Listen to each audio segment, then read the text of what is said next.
3 refresh day? Nah, Unk thinks he's Ancient Apparition. Nah. Unk thinks he's Ancient Apparition from Dota 2. One of the characters that I know tends to buy a refresher orb, I think. I guess to be fair, the character doesn't buy it. The player buys it for the character. You can't be talking like that. Watch it, Magresta. Let me just, I'm going to leak the DMs from not from you and me, because I don't know, probably the last DM that I have from you was giving you a Steam code for something you won in trivia in 2013 or something, if I had to guess.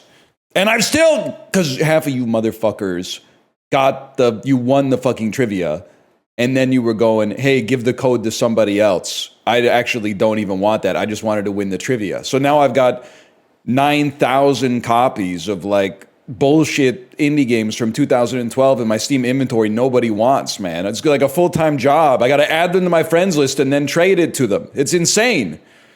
Anyway, Paulo said, would love the Jackie and the Lego this week if it's on the table. I said, I'm in and I'm not lying this time.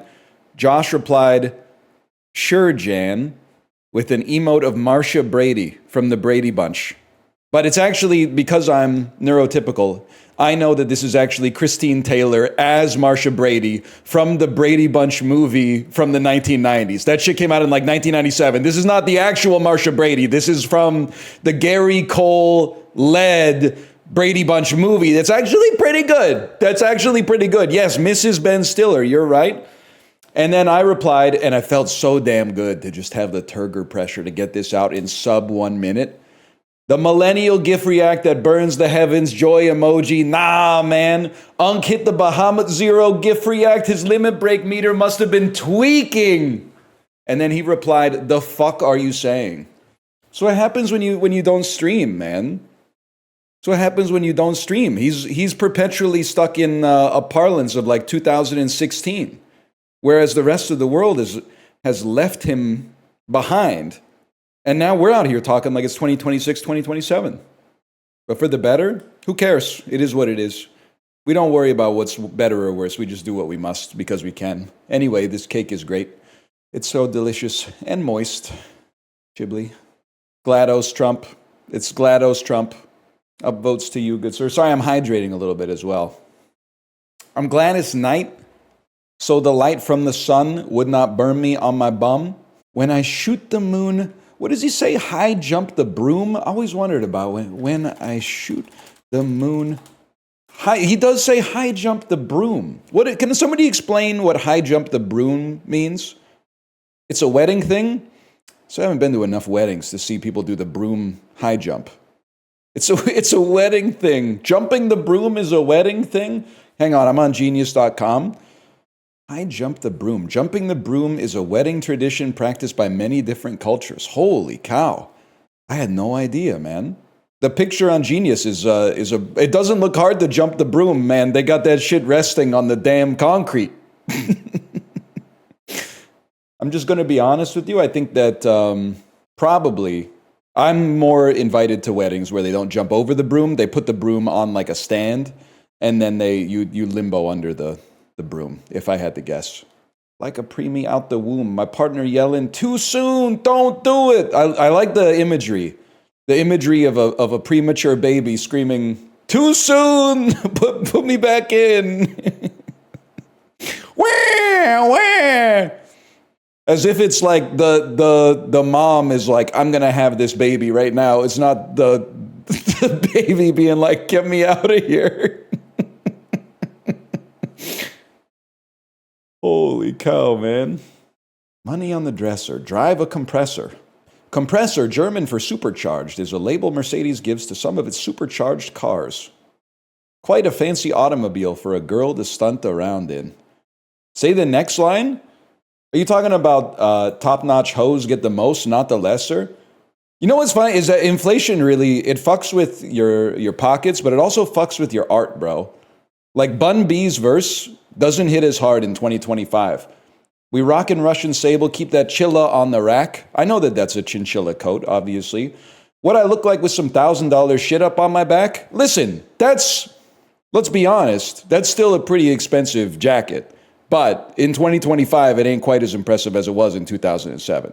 In 2007, that might have been like a one of one. 2025, that's just, you'll see students out by UBC rocking the Balenciaga. You don't need to be Bun B for that. Today they would be fucking for $58.85 in the club. You're back. I thought I was back. You're back. Trash like to fuck for $58.80 in the club. No, you're back. Yes, you're breathtaking. Catch me in the club. Bottle full of bugs. I like that. Shorty likes to hump. I know she likes to suck. My bottle full of bugs. I lick it like... Yeah, bottle full of bugs, man. Is cricket protein. By the way, guys, I'm stalling. I don't have anything in the Notes app that's good for streaming. But I was thinking, something came to me in the grocery store yesterday. I don't know, it was a little clumsy. I bought pistachio-flavored oat beverage to add to my coffee. And the shit said, since 1925. I get the idea is like, man, they must be like really good at this shit if they've been around for 100 years making non-dairy creamer. But like, I kind of feel like it's more the opposite, man. It's like, wow, your family's been making this shit for 100 years and I haven't heard of you. This shit must fucking suck, man. You've been trying to make waves for a century. Ain't nobody know who you are. This shit must be garbage. Give me some shit that started last year. I don't want something with a long pedigree of not making any inroads in the industry. Sing for me, you angel of music. Nah, you don't want me to talk about music. I'm annoying the shit out of the other fellas. Just talking exclusively in Steely Dan lyrics, man. But not even like a lot of Steely Dan lyrics, just lyrics from Gaucho. I fell in love with Gaucho on vacation. The song and the album. It was kind of hitting me before I left, but while I was away and listening to it more, I was like, damn, this might be like some of the greatest shit ever made. I was telling you you'd love Gaucho. You were fucking right. Why is Steely Dan beefing with a baby on My Rival?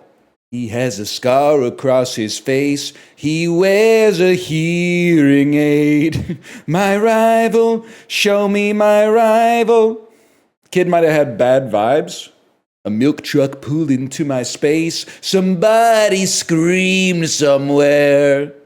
How do you fucking, you know what's pissing me off is that Steely Dan is like, this music is written for 55-year-olds by 28-year-olds. How the fuck were they writing this shit at 28, man? Sure, he's a Jolly Roger. Till he answers for his motherfucking crimes, man. Let me figure out how to get the stream started here. Don't even, you put it directly at the start of the slash marker because you knew it could ruin the video for YouTube. As soon as I hit the slash marker, first message I saw, I watched Flight and your Denzel impression wasn't that bad. It's been 11 days since I've done the Denzel impression. I thought it was completely gone. It had been purged from the brain. One person said, they didn't say it was good. They said it wasn't that bad. I was drunk. It still sounds, I'm so sorry. It still sounds good. It still sounds good. It isn't bad? Yes, man. Yes. I said, God help me. That doesn't really work. That one doesn't work. I was drunk. This is a movie that takes place in Britain in what appears to be the 1960s. But there's a lot of garbage on the street. I don't know, is this Last Night in Soho? No, in that movie, the garbage was in the script. This looks like some shit. Could this possibly be that Ian McKellen, Helen Mirren movie? It's not called Mr. Brooks. Is it called Mr. Holmes? Sherlock Holmes. Okay, actually, this shit looks like a Wes Anderson movie. And I'm not saying that just because the frame is like perfectly symmetrical. I don't know what you are, man. Oh, the Iron Lady. It's the Iron. That's perfect. They did it for my return because they know I love Margaret Thatcher so much. We take those. Mother. Can I say I love the people that are using their last guess in framed to just make you laugh. I don't know if this is like 8 people or 1,000 people that put mother here, but that's really good. That's really funny. You can't say that? Is this your first day here? You can literally say whatever you want as long as you don't believe it. How do you know the difference? That's for me to know and you to find out, buddy. This Romanian woman became the first gymnast to receive, the first gymnast to receive a perfect 10.0 score at the Olympics. Well, unfortunately for her, this shit goes to 11, but that's Nadia Comaneci. Now, how do I know Nadia Comaneci? Because my parents must have watched the 1976 Olympics as children, and then anytime anyone fell in any media property that I saw for my entire life growing up, my dad would go, they look like Nadia Comaneci, every single time. So I have inherited that cultural legacy. Did you watch Degrassi? Nope. There was one that was before my time, maybe the early 90s. And then there was one that was like probably 2 years after my time. Like as a 12th grader, I was not going to start watching a show about people in the 9th grade. That was beneath me. Instead, I would watch a show about people who were in their 3rd year of university to teach me what life was really going to be like. Did you watch Saved by the Bell? Yes, in the 9th grade, I watched Saved by the Bell. Watched Saved by the Bell in the 9th grade to teach me what high school was like. But imagine my surprise when nobody in my high school got addicted to hard drugs like caffeine pills. They were all just smoking weed. Everybody was just smoking weed. I watched Undergrads, I'm thinking of, maybe I didn't watch Undergrads. I watched Undeclared, the Judd Apatow one post Freaks and Geeks. Undergrads is the cartoon. I watched that one too. Is that the one with the guy who talks? He talks like this, buddy. Yep, that's the one. Yeah, I watched that one too. Radioactive. I watched a little Radioactive. I watched a little Radioactive, a little YTV young adult series. What's the other one called? System Crash. You guys ever watch System Crash? You ever watch Uh-Oh, where they dump the goo on your head when you get the question wrong? Radio Free Roscoe. No, Radio Free Roscoe, a little bit after my time, but they did have a character named after a Pavement song, Shady Lane, which I was like, that's kind of a crazy pull for a show that is for like 11-year-olds. But you know what? Hey, Ed, I saw some ESPN on vacation. I didn't know Mina Kimes was that kind of girl. She's got a Wowie Zowie record behind her. On ESPN, bro. She's taking her life into her own hands, demonstrating that she has a functioning fucking prefrontal cortex and actually engages with meaningful art instead of just talking about sports gambling all the time. Holy cow, there's a real person on the TV? When the fuck did this happen? I've been missing out, man. I think Twitch is going to get it. I didn't think it would have 50 million monthly searches. I think news has got to be higher than that's fucked up, but oh my God, the tight, oh my, it reeks. The image, it reeks of bad vibes, man. The 2 sizes too small graphic tee that's like fucking stretchy at the shaved chest. It's so bad. It's so get away from this guy. The shaved chest is freaking me the fuck out, and your shirt is both too tight and too stretchy. I don't want to see this. It's going to be Linkin Park. I think it's going to be the Guns N' Roses logo. I've never really, Guns N' Roses has kind of been like a classic rock institution for my whole life. It's the first time I've ever really looked at the logo and interpreted it and been like, yeah, that's what it is. It's also crazy how much this looks like the Columbus Blue Jackets logo, man. They got to go back to the weird bug with the huge red eyes. Obviously, Guns N' Roses is going to be up there. I think Guns N' Roses is going to clear Shania. It is a toonie. I think the Arctic Monkeys are going to clear Shania. Honestly, you might think I'm crazy for this one. Puella Magi Madoka Magic of the Movie Part 3 Rebellion, 100% I'm clicking it. Because if you're the type of person to go see this movie, I don't think you're going to be going to see it with a critical eye looking to get some ears in your review afterwards. Don't see it alone. Dude, that's why they made 2 of them. And then there's a show now, I think, as well. I think there's a show. Rush is peak. This is me saying, should I do it when my joke bombs? This one's tough. Because it's very like, and I say this as a fake cinephile. This is very like the virgin real cinephile versus the Chad 35-year-old who likes movies.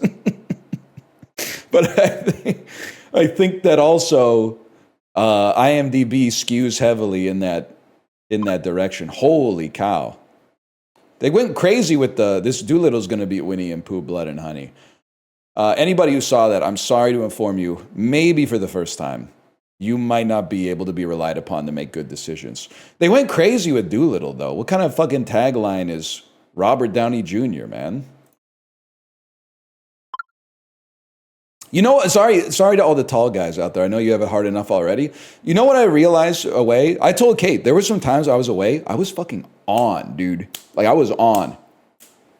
For some reason, I slipped into that alternate persona where I actually have, like, charisma outside instead of being, like, a weird Dostoevsky character who hates everybody.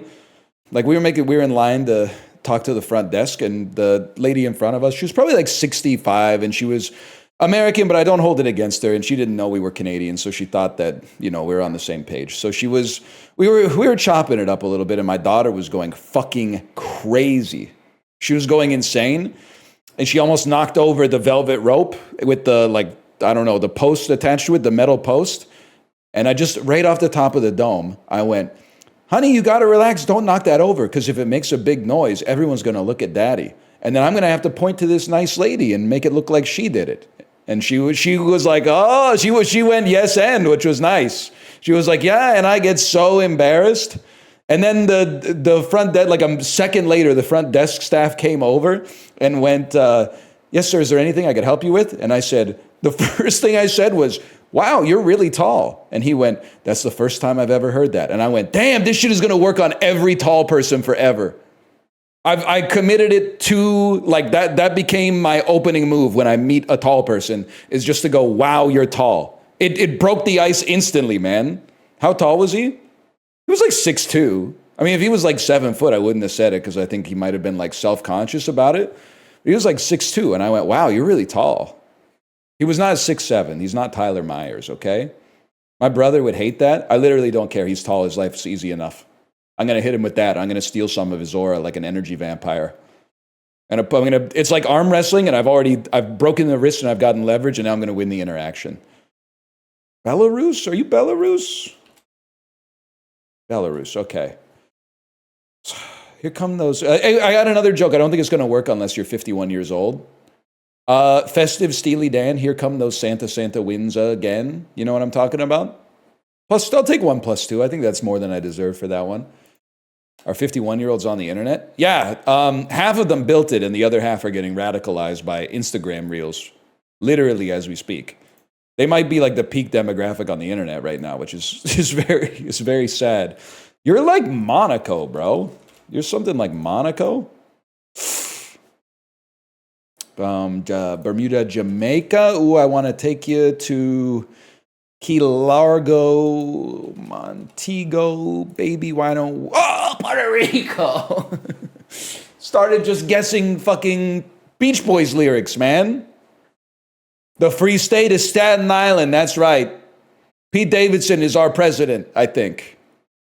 It's not a country. Literally, who cares? You remind me of...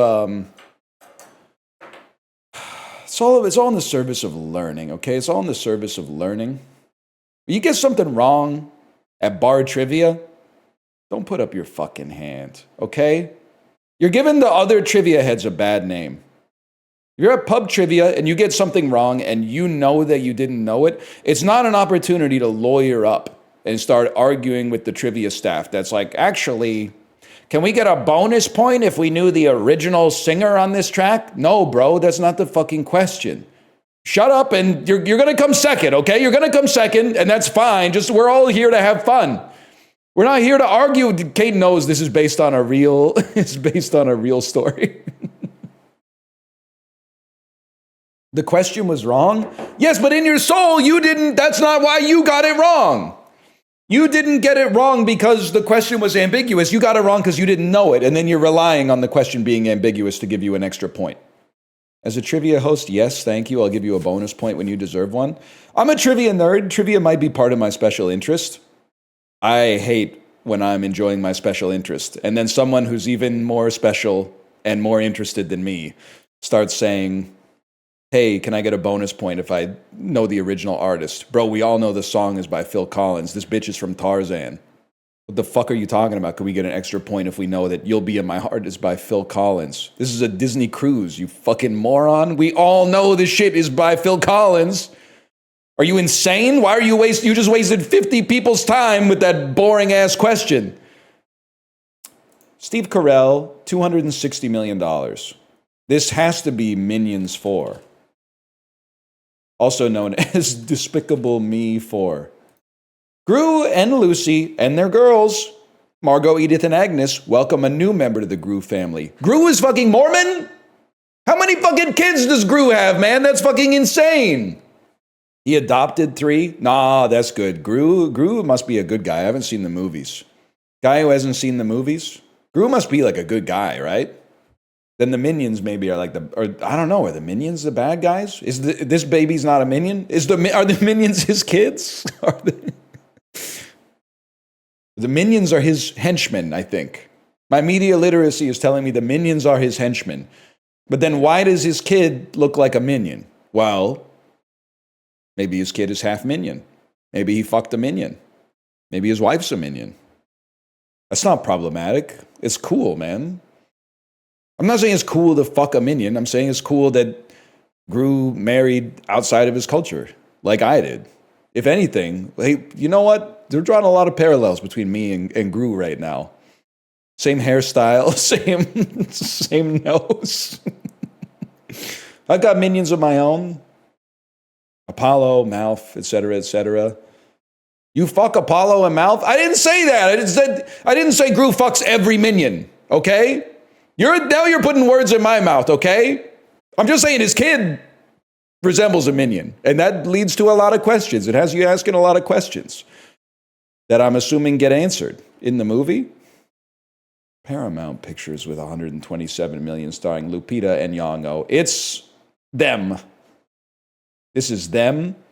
It's a science fiction thriller from last year starring Lupita and Nyong'o. Here, how it's The Quiet Place Day 1. That would be my reaction for sure. That would be my reaction if aliens were falling through. If aliens were crash landing into the earth and destroying my city in the process. Well, I don't know, because, it depends on the situation. I might have to, if Kate was reacting like this, I might have to be this guy that's like, I think we should go. I think we should get out of here. Only one person in the couple has the luxury of reacting like this to the apocalypse. The other person has to be they have to be the stoic omega. Can't give her the ick. I'm a little pressed, to be honest with you. I'm a little pressed that you guys did not like my bit where I said your wife or girlfriend does not want to hear your Instagram reels. She doesn't want to look at your YouTube Shorts links. She doesn't want to see a funny sketch that you saw that's 6 minutes long. The number of -2s that I got is crazy. You were spitting with that one. Here's my thinking. I think that if you're e-dating, it was like a truth nuke that you don't want to perceive. Because that's when you're e-dating, that's how you flirt. Which is like, hey, I want you to know I was thinking of you today. And the way that that's manifested is, here's a sketch that I saw that I want to show you because you're the person I talk to every day. If it wasn't you, it would be my friend from high school that I still talk to. But because we're dating, you have to receive this. But I think, and if you're in that situation, maybe that doesn't apply, okay? But if you live like in a house or an apartment with your wife or girlfriend, I don't think she wants your reels, man. I'm just saying it. You might, I would, but here's the thing. Don't -2 me if you're a man. The floor is now open for women to give their opinion. But my hunch is that they don't give a fuck about your Instagram reels. You're wrong. She loves my reels. I doubt it, man. I doubt it. -2, I would love it. What do you mean would? Would in the case that you're single right now, in which case your opinion is compromised. Or secondly, would as in you're dating a stoic omega who doesn't send you reels, in which case you're LARPing because you've never dated a corny motherfucker who would send you like 8 reels a day. I think if you were dating a corny dude who like, I mean, let me put it this way. If you ever double text a reel to your girlfriend, you're playing 2 scores behind, entering the 4th. That's all I'm saying. What if she sends me reels? Women have been through enough. You have to watch the reels and react. You have to react, and you also have to put like a 1-line reaction in text that says like, let's say like, does this remind you of someone? Thinking emoji. So something like that shows that you watched the video and understand why it's being sent to you, with a little bit of an appreciation as well. Where else do I send them? It's all I have. If you're a woman, send it to your partner. If you're a man, don't send it to anybody. The algorithm is uniquely curated for you. Of course we know that you like this shit. You've been feeding your brain into the computer for like 10 years. It's built for you to like. I don't want to see some shit from your algorithm. I got my own algorithm, man. It's like I'm not going to let you order for me in the restaurant. This is the male loneliness epidemic. If men send too many Instagram reels, they deserve to be lonely. That's what I'm saying. It's the lowest form of communication, is a man sending another man an Instagram reel, saying, what do you think of this? And then it's like a made-up sketch where a dude is going through a drive-thru pretending to order like a blowjob or something like that. That did not happen. That's AI. You need to exercise your media literacy on that one. You did not go through the Taco Bell drive-thru and order a blowjob. It didn't happen, okay? I'm being called out so hard. Do you work at the Taco Bell? You're right, there actually is something romantic about corrupting your algorithm by clicking on a link that someone else sends you. That's intimacy in the modern day. Allowing your partner's algorithm to leave an impact on your algorithm, indelibly speaking. That's interesting. It's kind of like genetic recombination, but without all the messy hassle of like producing a human life. Holy fuck, I'm losing my shit. It's Monday, bro. Buckle up. We're going from Frankenstein to Kung Fu Panda 3.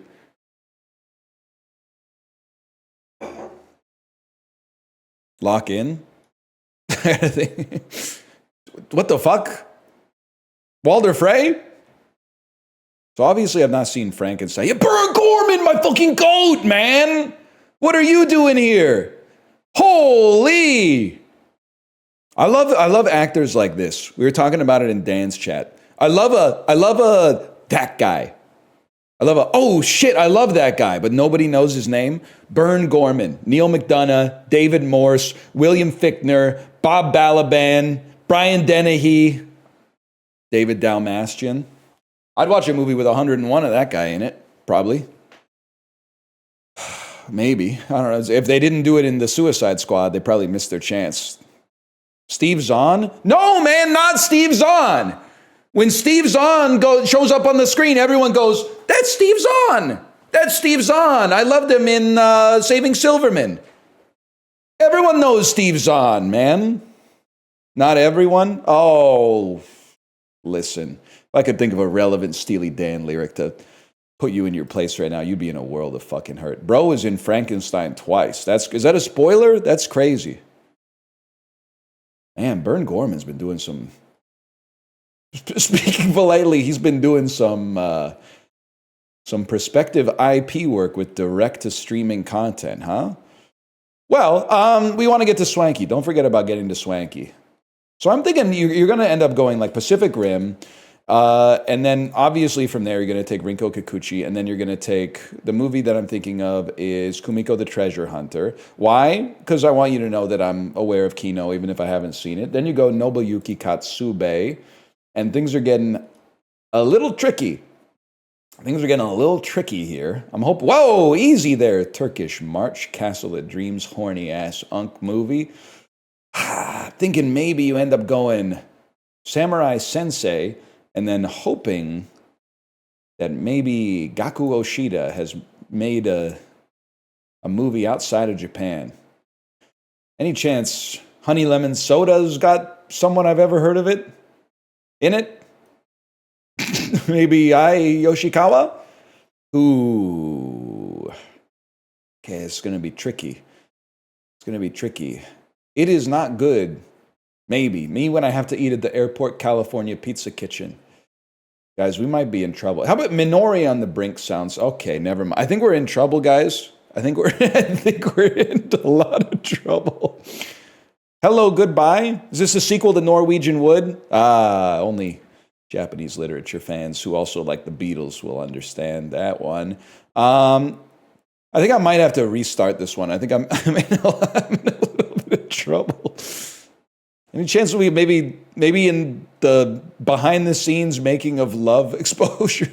Is this about Eminem, man? Is this about Eminem? 8,000 Miles 2 Girls rapper?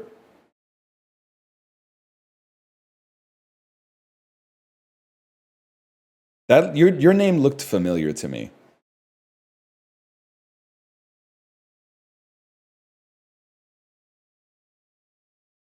What the fuck? Virtual love? Horny couple? Get me out of here, man!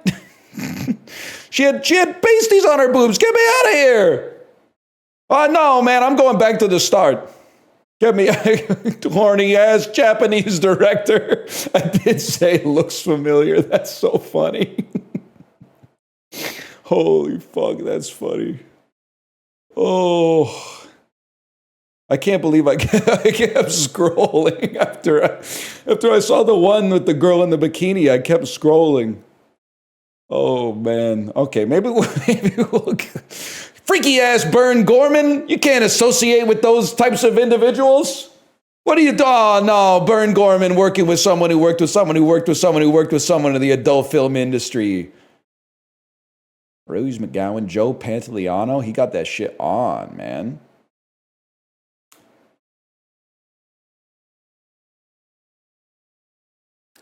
The grandma from Wedding Singer? Yep. Yes, it is, man. Yes, it is. And then, I mean, Adam Sandler to Jack Black, that's impossible. We're going to have to do something a little bit more clever, man. And then Keanu Reeves and Jack Black have to be in a movie together. It's just that simple.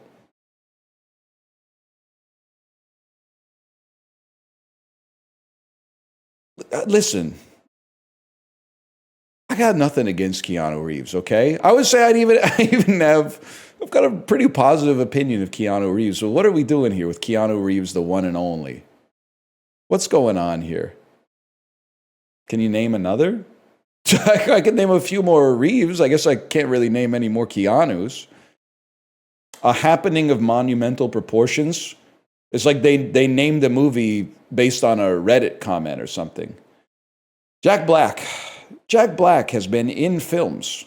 Jack Black is an American actor who...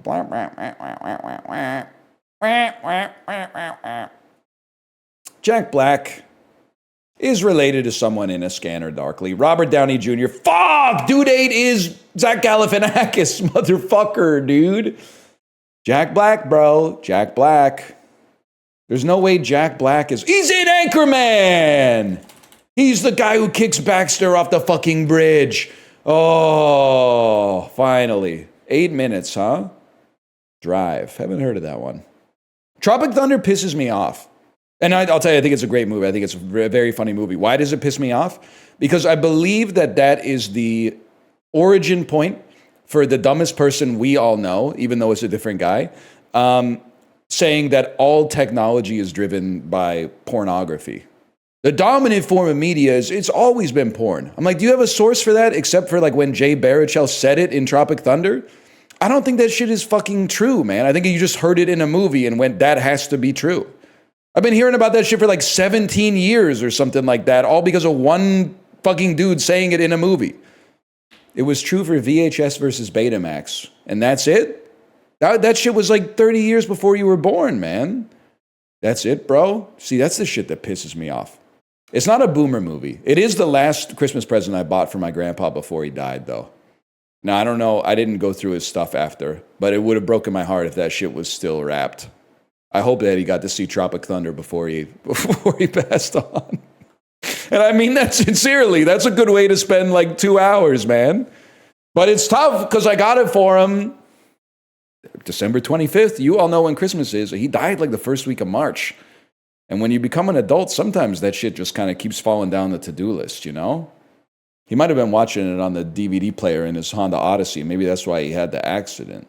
He didn't die in a Honda Odyssey accident. He had a heart attack. Fucking relax. It's literally my grandpa. I can say whatever I want. I know he's yucking it up listening to this right now. He's probably actually at a casino in heaven, I hope. He's been at the blackjack table in heaven for almost 20 years now, presumably. Yep, they have casinos in heaven. I died and saw it once. And in heaven, the house always loses. You might say that would be bad for the person that owns the casino, but that's okay, because everybody who owns a casino is in hell. So you don't have to worry about that. That sounds boring? Well, listen, it's still varied. Like, it's not like you win every hand. It's just like, on average, you still win, which, yes, does mean in heaven there are still some sad sacks who have lost money over time. Because it's just, if you got a trillion gamblers up there, somebody's going to beat the odds. So in a weird way, that's not, I guess, but you know what? They're probably happier losing because it means they get to keep gambling. Isn't it interesting? And I mean this in a complimentary way. It's interesting how like every guy looks like this now. Like that's literally, it's Joaquin Phoenix, obviously, but that's also Aaron Taylor Johnson. And you might call me crazy for this one. I think this might be Paul Mescal, man. Grandiose. A adjective meaning characterized by... That's my streamer right there. Thank you for that. Thank you for that. Hyssop. Oh, a noun shit. meaning... What? Orchids. A noun... Thank you, Susan Orlean. Champignon. A noun... Thank you, my French teacher in 8th grade. Canada. A noun meaning the major Dravidian language of Karnataka, southern India. Canada is a Dravidian language named after the Kanva dynasty in India. Canada. A noun meaning the major Dravidian language of... I had to, man. I had to. Canada. Why were we learning pizza toppings in French class? You also were subjected to a decade of je suis une pizza avec du fromage, champignon, phony bologna. That was my favorite part when you got to say phony bologna. Je suis une pizza 14 years ago on YouTube. That's my type of shit, man. 14 years ago. The fuck? They didn't have that. They didn't have that shit at my old school, man. Je suis une pizza avec du fromage, beaucoup de sauce, des tomates, des oignons, des champignons, épices mélangées. Je suis une pizza prête à manger. Oh, wait, we got to hold. I know it sucks ass. Hold until phony baloney, bro. Holy shit, this sounds fucking delicious. Je suis une pizza. I can't do that shit. I can't fucking do that shit, man. I can't fucking do that shit. How did she hit that? They didn't teach me that shit in Ontario. Pepperoni. Pas d'anchois. No anchovies, motherfucker. Oh, fuck. No phony baloney, bro. Oh, man. 1 year ago, 8 years later, and I still got this song stuck in my head. Nah, man, we got like 15-year-olds on YouTube that are like, I can't believe I found this shit. Oh, fuck. That's fucking funny. Once after the bar, this guy my friend was dancing with who only spoke French, and we were trying to explain to him that we were going to go get pizza.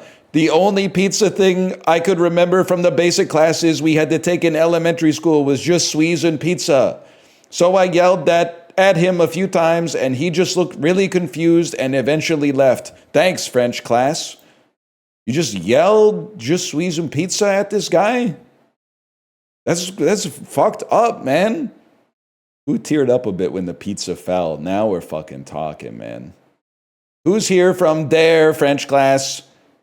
I was so obsessed with the English version of this song when I was a kid that several years ago I looked it up again and watched it with an alarming frequency.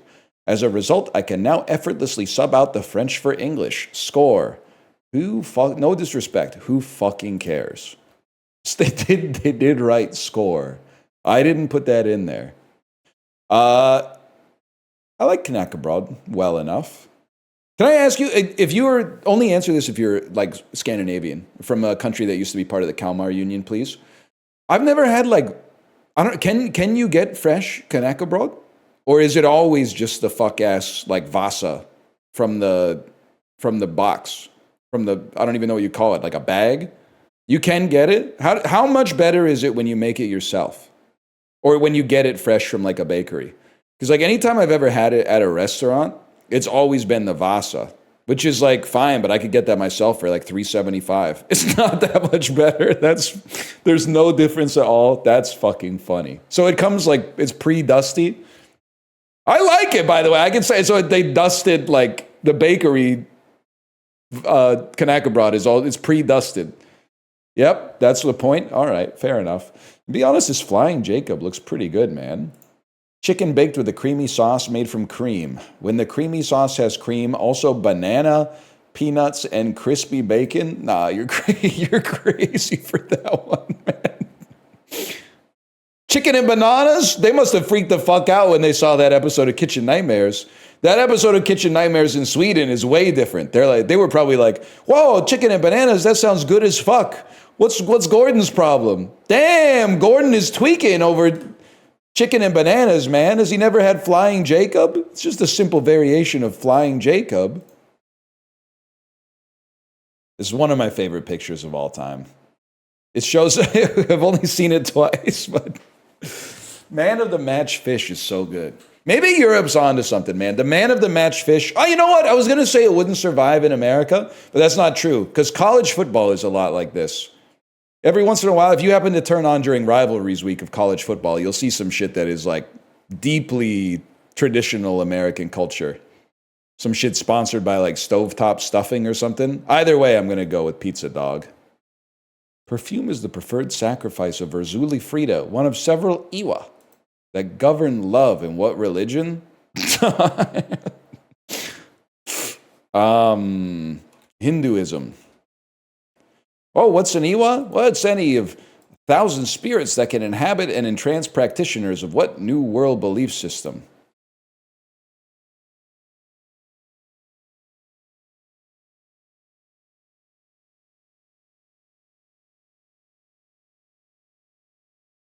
Voodoo?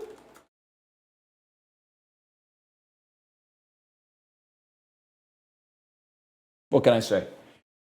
What did bro see? Well, I was just trying to think. I was like, I live in the new world, which is crazy to say, man. And I was like, nobody here believes in shit.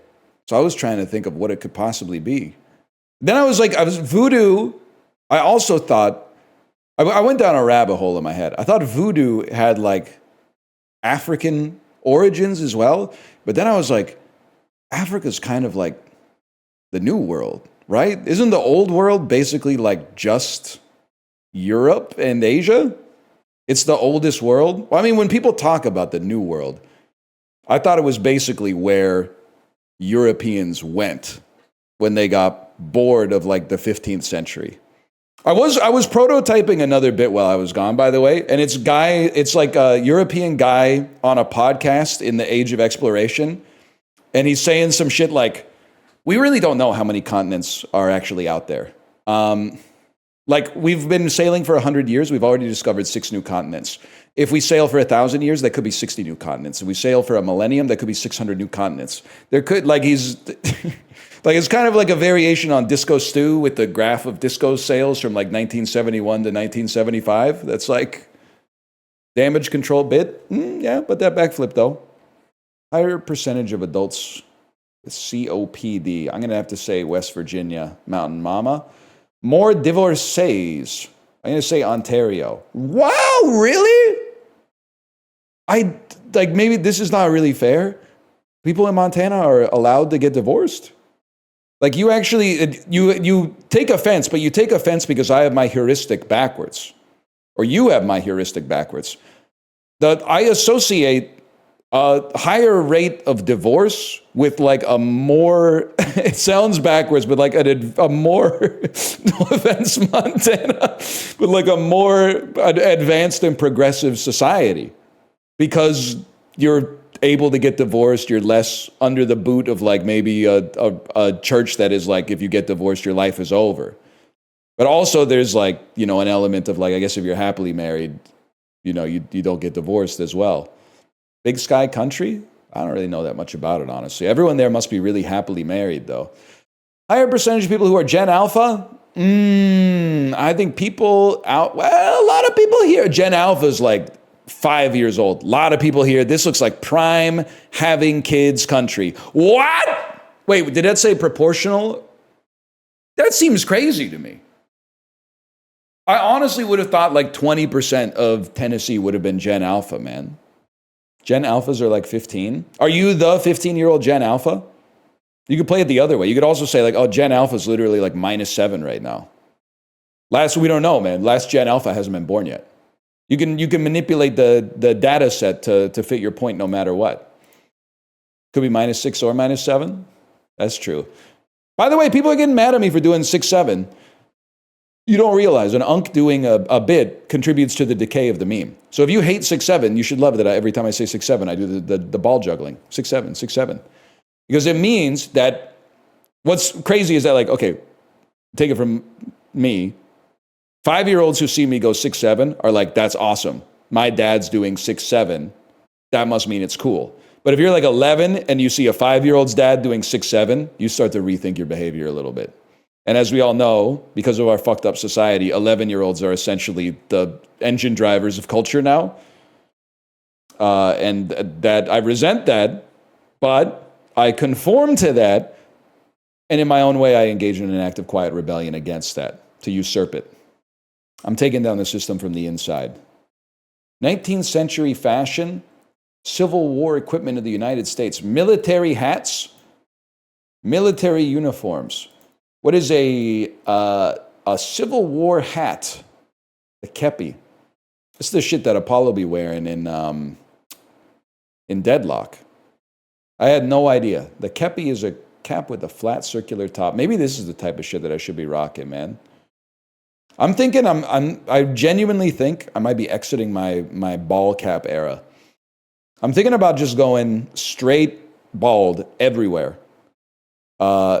With sunscreen, obviously, but then getting like some circle lenses and going full Bob Balaban, man. I think it could be the time. Please play Moonring. It's free on Steam. We ain't talking about that, nephew. We're not talking about games at all. I'm in my post-vacation, why the fuck does this website exist mode? People are asking you to play games. People are out here, we got grown adults. I'll get over it. I'll get normalized to it. I'll get simmered in the broth enough that I'll take on its flavor again and forget that this website makes no sense. But people are really out here going like, you should play a video game while you're talking. It's crazy, man. It's insane. Seriously, it's that good though I suggest it? I know I was just there on vacation. Fictional elements from 1937. Gender role reversal, Lil Abner, November observances, school dances. What is the Sadie Hawkins dance? The hell is a fictional element? Dude, that's what I was saying. It was from a movie. Cooties. Sadie Hawk Tuanium. That is pretty good. They didn't have Sadie Hawkins dances when I went to high school. It was like girls or boys could ask someone to the dance, which meant boys had to ask girls to the dance. So honestly, I would have been fucking sick at my school if there was a Sadie Hawkins dance. But to be fair, as a guy who would have had to do the asking if I went to more than one school dance in my scholastic career, the idea for me was always like, man, a Sadie Hawkins dance would have been awesome. But I bet like a guy who doesn't ask someone to the dance probably doesn't feel as bad as the girl that doesn't get asked to the dance. So to flip it and then be like, hey, it's a Sadie Hawkins dance and nobody asked me, you would have to be like, damn, nobody's fucking with me, huh? That's crazy. Yeah, maybe it's better this way. I already graduated, leave me alone. Someone said they went with 8 of their guy friends. Listen, are we talking about prom? I had a date for prom. Don't listen. For all the other dances, I went to one, stag, a.k.a. I hung out on the wall. But I had a date for prom. Don't lump me in with the people that are going to prom with their cousin, okay? God bless you if you're here. My cousin probably would have said no. But I did have a date for prom. Why are you getting defensive? Because I wasn't the coolest guy in high school, but they're lumping me in with the cousin daters, man. I didn't go to prom with my cousin. I went to prom with a nice lady I was not related to. I didn't go, none of us have dates, so let's pretend we're usurping the trend and all go together even though we're platonic guy friends. I bit the bullet and asked and got a yes and then got a tux and went to prom. That's like 2 divisions up from the cousin daters, okay? This chat's really hard to parse without BTTV emotes or whatever. Yeah, you know, when you go to another country and they like you don't speak the language that they speak there, it's going to be kind of hard to parse what the fuck's going on as well. You could either like learn the language or you could, I guess, just cope, I suppose. And the lingua franca here is a duck shaking its ass. Like you're literally going to fucking duck ass Shakistan and going like, I don't know what this shit means. That's why we got Lonely Planet, bro. Bust out the phrase book. Just use Frank or Z. Just use Stone Lightning. Everybody in chat, if you got Stone Lightning, drop it, okay? Bro looks like he looks like a mahjong tile. No, man, why they got my CFO trapped in a damn white dragon? Get him out of there. Chill. Stone Lightning, you ain't a Yaku, man. You ain't a Yaku. Get out of there. What's he doing?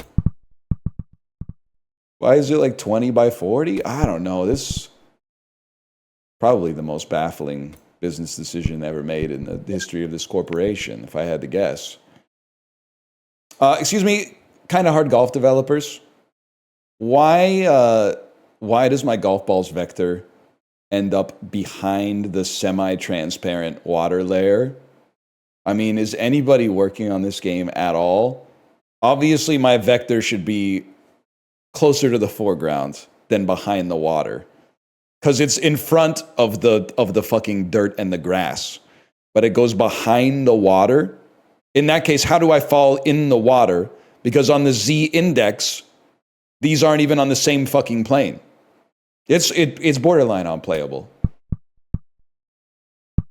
And look what it did. Look what you did to me.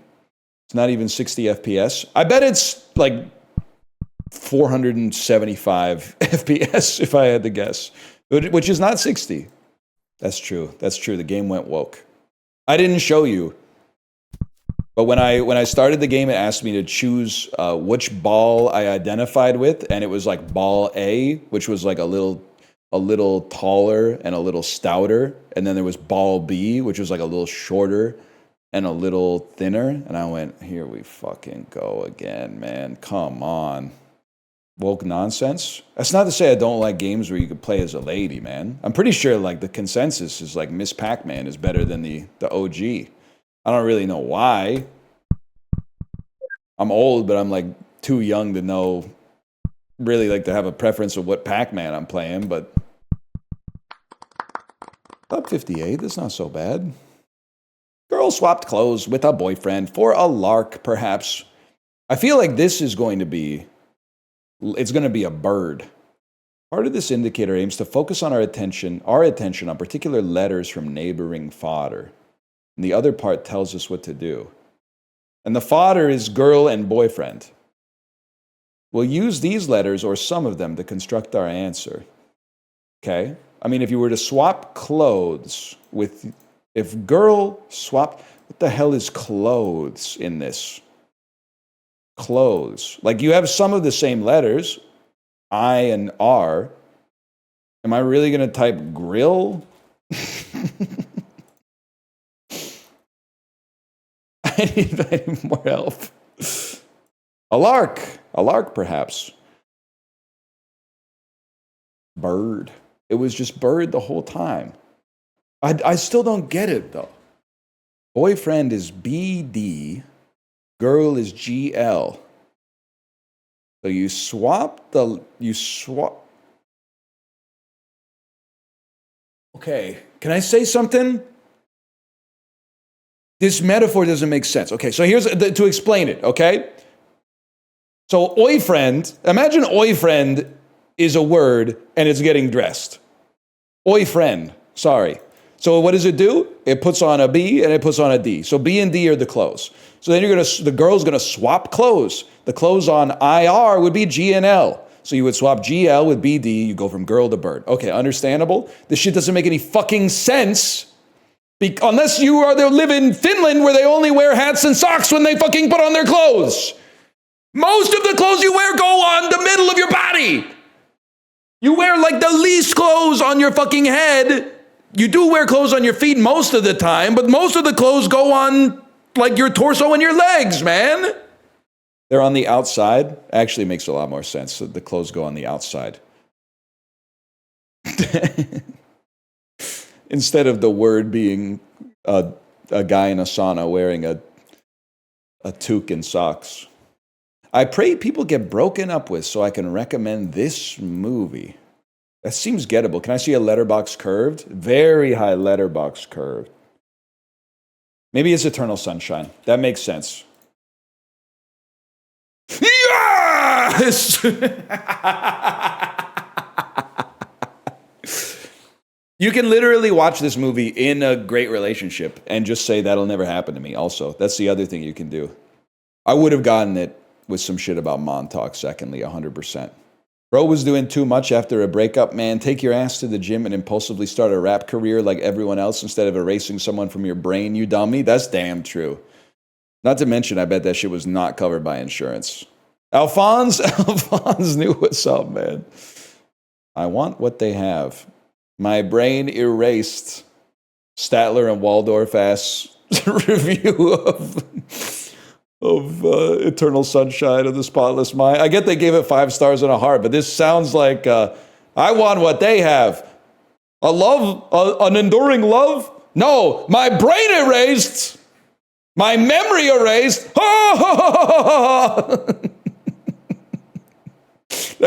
That could fucking work, man. Statler and Waldorf watching Eternal Sunshine. Yeah. 2014, 6 billion views. They really went to 3 significant digits for this one, huh? This feels like Uptown Funk. Yep. I all the data was pointing in the same direction.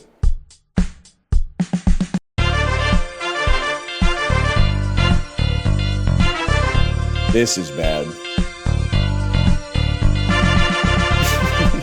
They didn't put any damn vocals in it, man. Did Bandle get DMCA'd?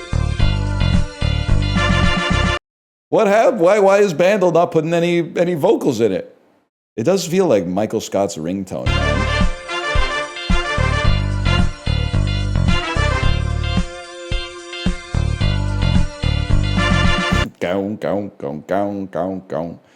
I hate this song.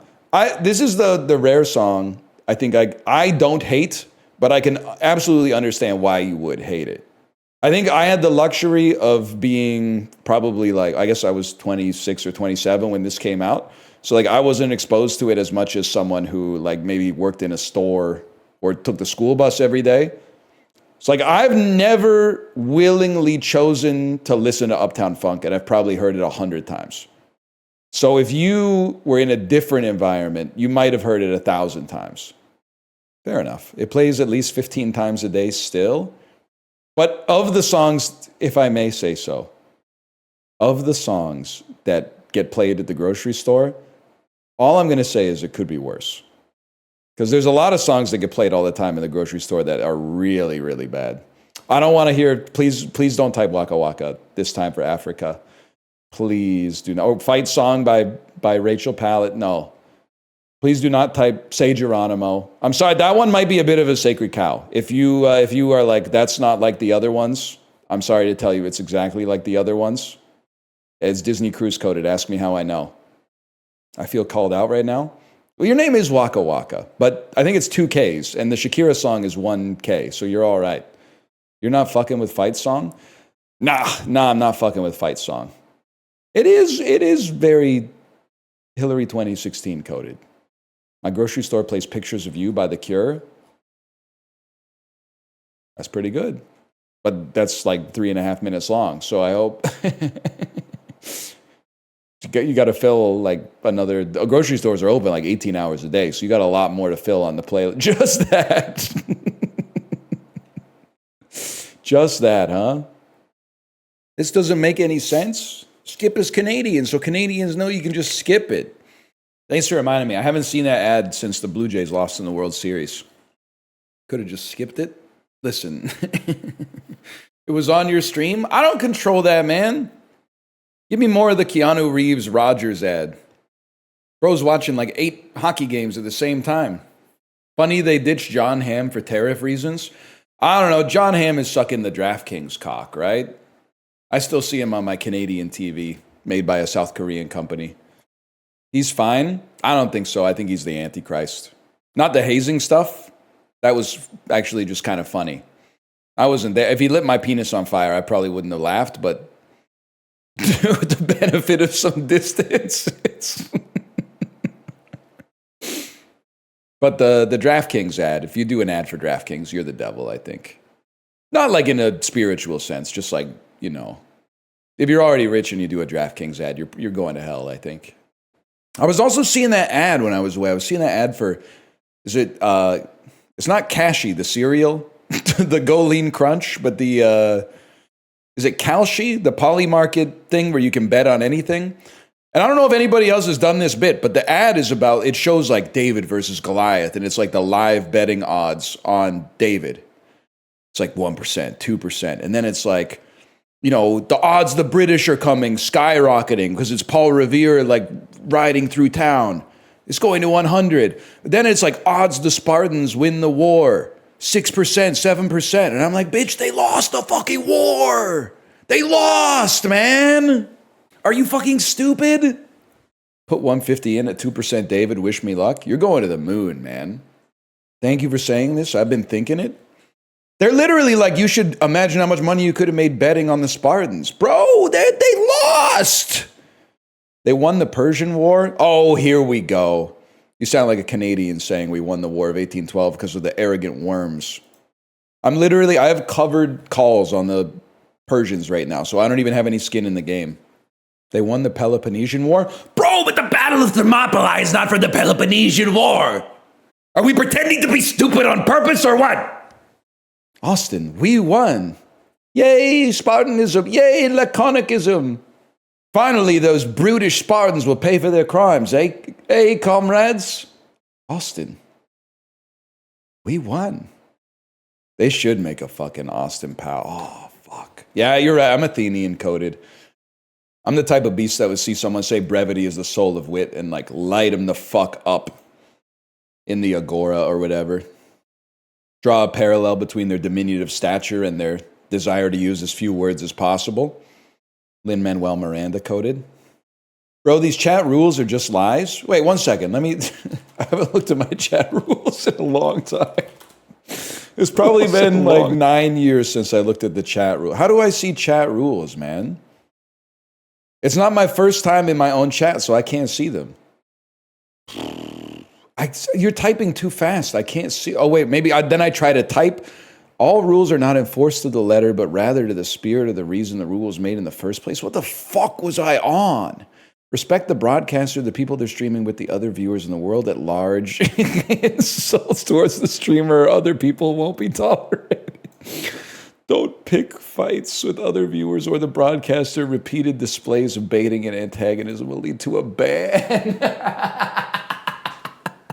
It's one of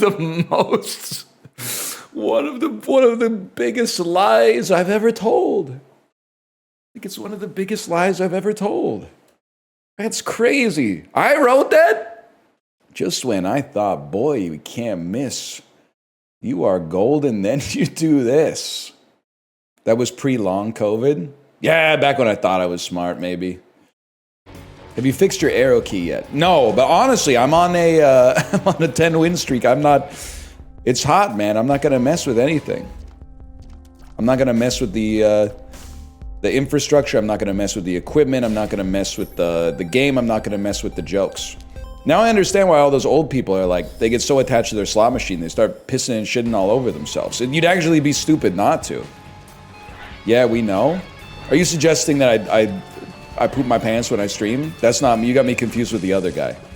Stand up real quick then. You really think you're Kylie Minogue from a 2003 advertisement? Nah, man. Kylie Minogue already did that.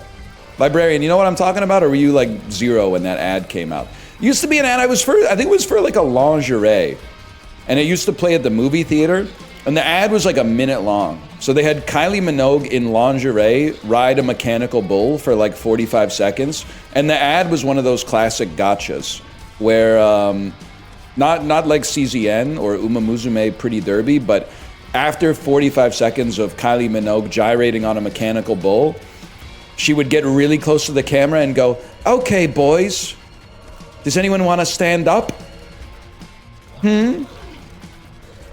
No takers?"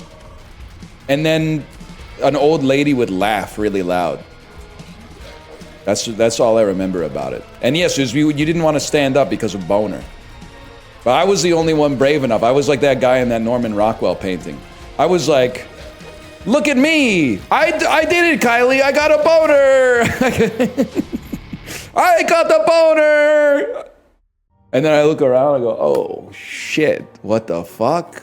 Nobody else is standing up at all." What the fuck? You guys fucking fucked me. I thought we were all gonna get boners and stand up. Shit! Guy trying really hard to not get a boner so he can stand up and own the ad. Yeah. That's actually, like, unironically more what I would have been like, for sure. Stood up at Zach Braff's The Last Kiss and been like, "I don't have a boner. Nice try. I jerked off before the movie. You gotta be a little bit grosser than that to give me a boner." Used to go to school with a kid who always wore sweatpants and had boners every day. Every day, my king. Good for him. But also, can I say, I think, everyone went to school with a bratty Latina who wore Cookie Monster pants and ate Takis for breakfast, right? I'm putting on airs there. I didn't, because that didn't exist when I was in high school. Another one, everyone seems to have a story about a kid who like jerked off in the back row of chemistry class. I never had that story. And I know what you're gonna say. You're gonna say, "You must have been that kid." I was not me. Mine was in math class. But no, to the best of my knowledge, it never happened. Or the kid who was doing it was really good at it. At being, not at the masturbating, but at the sneaky part, because I'd never noticed. Kid did it in the auditorium bathroom. Teacher found out, made him clean it up. This is the cadence of a Twitch name, but like, what do you mean? Like so it's not that he. Listen, okay, you probably shouldn't be masturbating in the auditorium bathroom, but you definitely shouldn't be leaving it a mess. You should be shooting it into a tissue or something, or one of those zero-ply sandpaper paper towels. Where they don't even bother to like dye the paper towel to make it seem like it might be soft. It's just like the same color as the tree. It's just disrespectful to do it like that, man. He thinks he's better than us? No. I do think I'm better than like the average person that I see. But you know what pisses me off is if you say something like that, people go like, "Oh, he's a narcissist." I don't think that's true. Isn't it like normal to walk around and like feel like you're better than the other people you see on the street? Otherwise, like maybe you're depressed, man. Are you literally walking around going, I'm in the cosmopolitan fabric of society with my equals? No, you should be walking around like criticizing everything that you see, man. Look at this asshole. Look at this idiot. I wouldn't have done that. It's a big self-report. I mean, have you seen the median person, man? They're watching YouTube shorts while they drive, man. It's like, it's easier than ever to be better than the average fella these days. Look at this stupid asshole. I loathe every person I see on the street. Arrow pointing, normal guy. I actually have empathy. Yeah, me too. That's why I'm like, look at all these unempathetic idiots outside. I'm so much better than them. They literally have no empathy at all. And I'm like, that's crazy, man. Well, wouldn't be me. What about slow walkers, though? Morally clean as long as they're not walking side by side and blocking the road for other people. If they're walking side by side and they refuse to make room for traffic moving in the opposite direction, straight to hell. Child in the grocery store? More info. Laughing, straight to hell. Stop abruptly to check their phone. There are a lot of people out there that like stop walking when they receive a text. Very interesting to me. I'm always fighting the last battle. And the last battle is people wearing college football merch walking in the 3' to 5' direction in the Disney Cruise buffet. Nah, man. Unc thinks he's fucking RNA.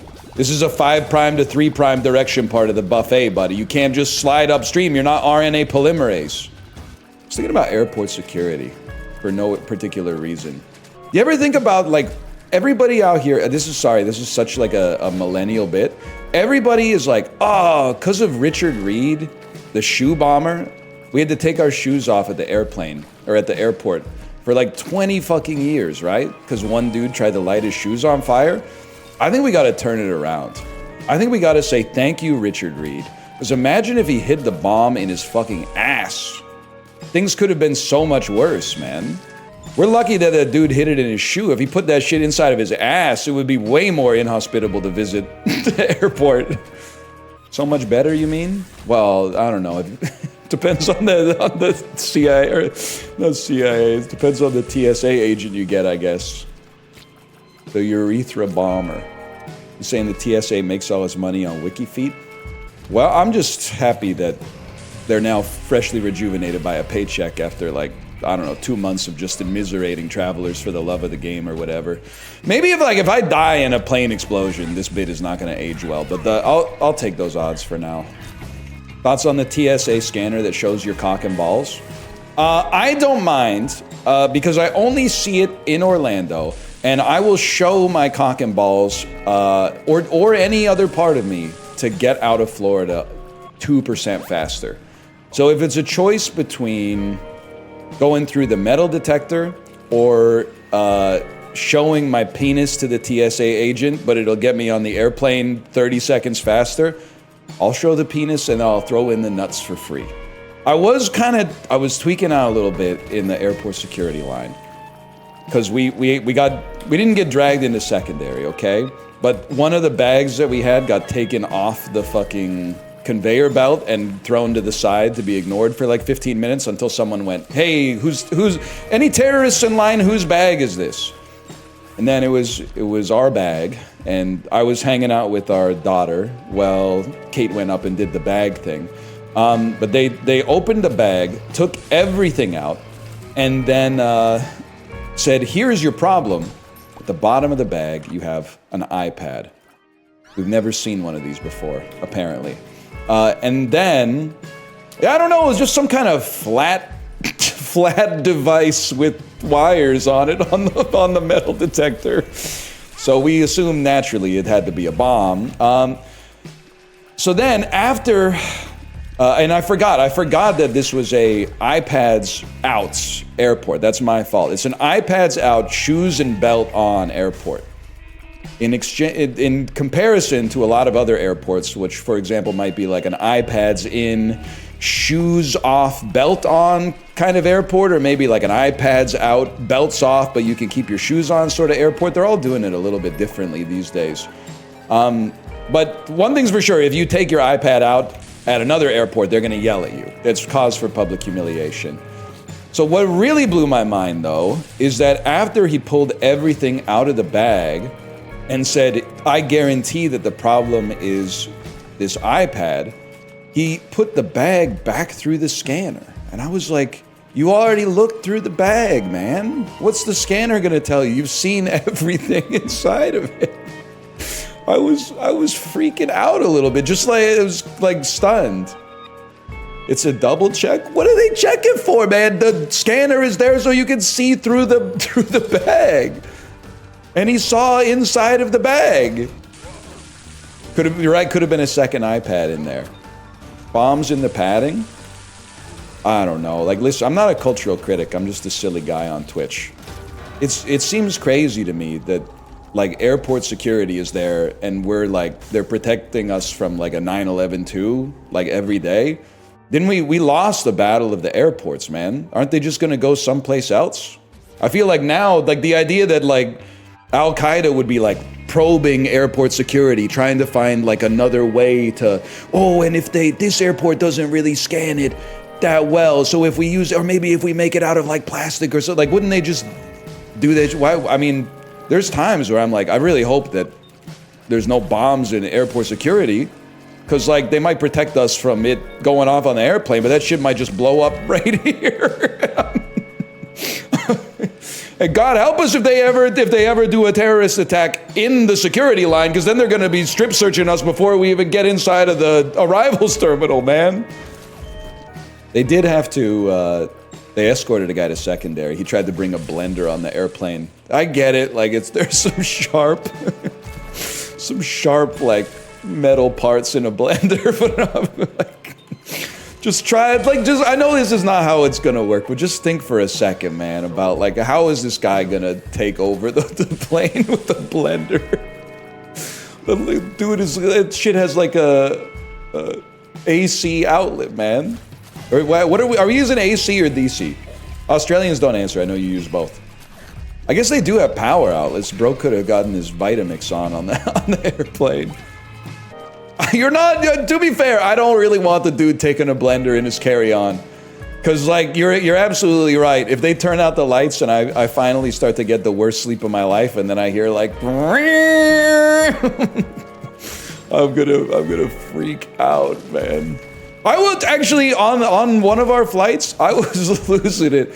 It's one of those things that, like, makes you lose faith in humanity a little bit, but you don't do anything about it.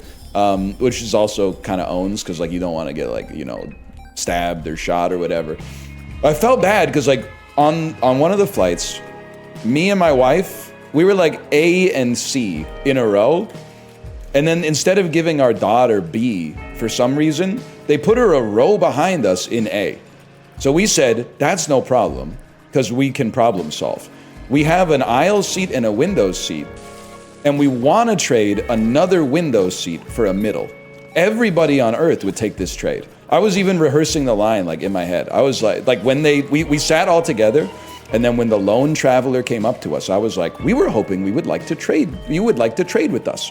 How about you give us your middle seat? Like at first his face would have fallen. Oh, nobody ever wants to take a worse seat and give me a better one. And I'd be like, that's where you're wrong, buddy. You know your window seat or your aisle seat?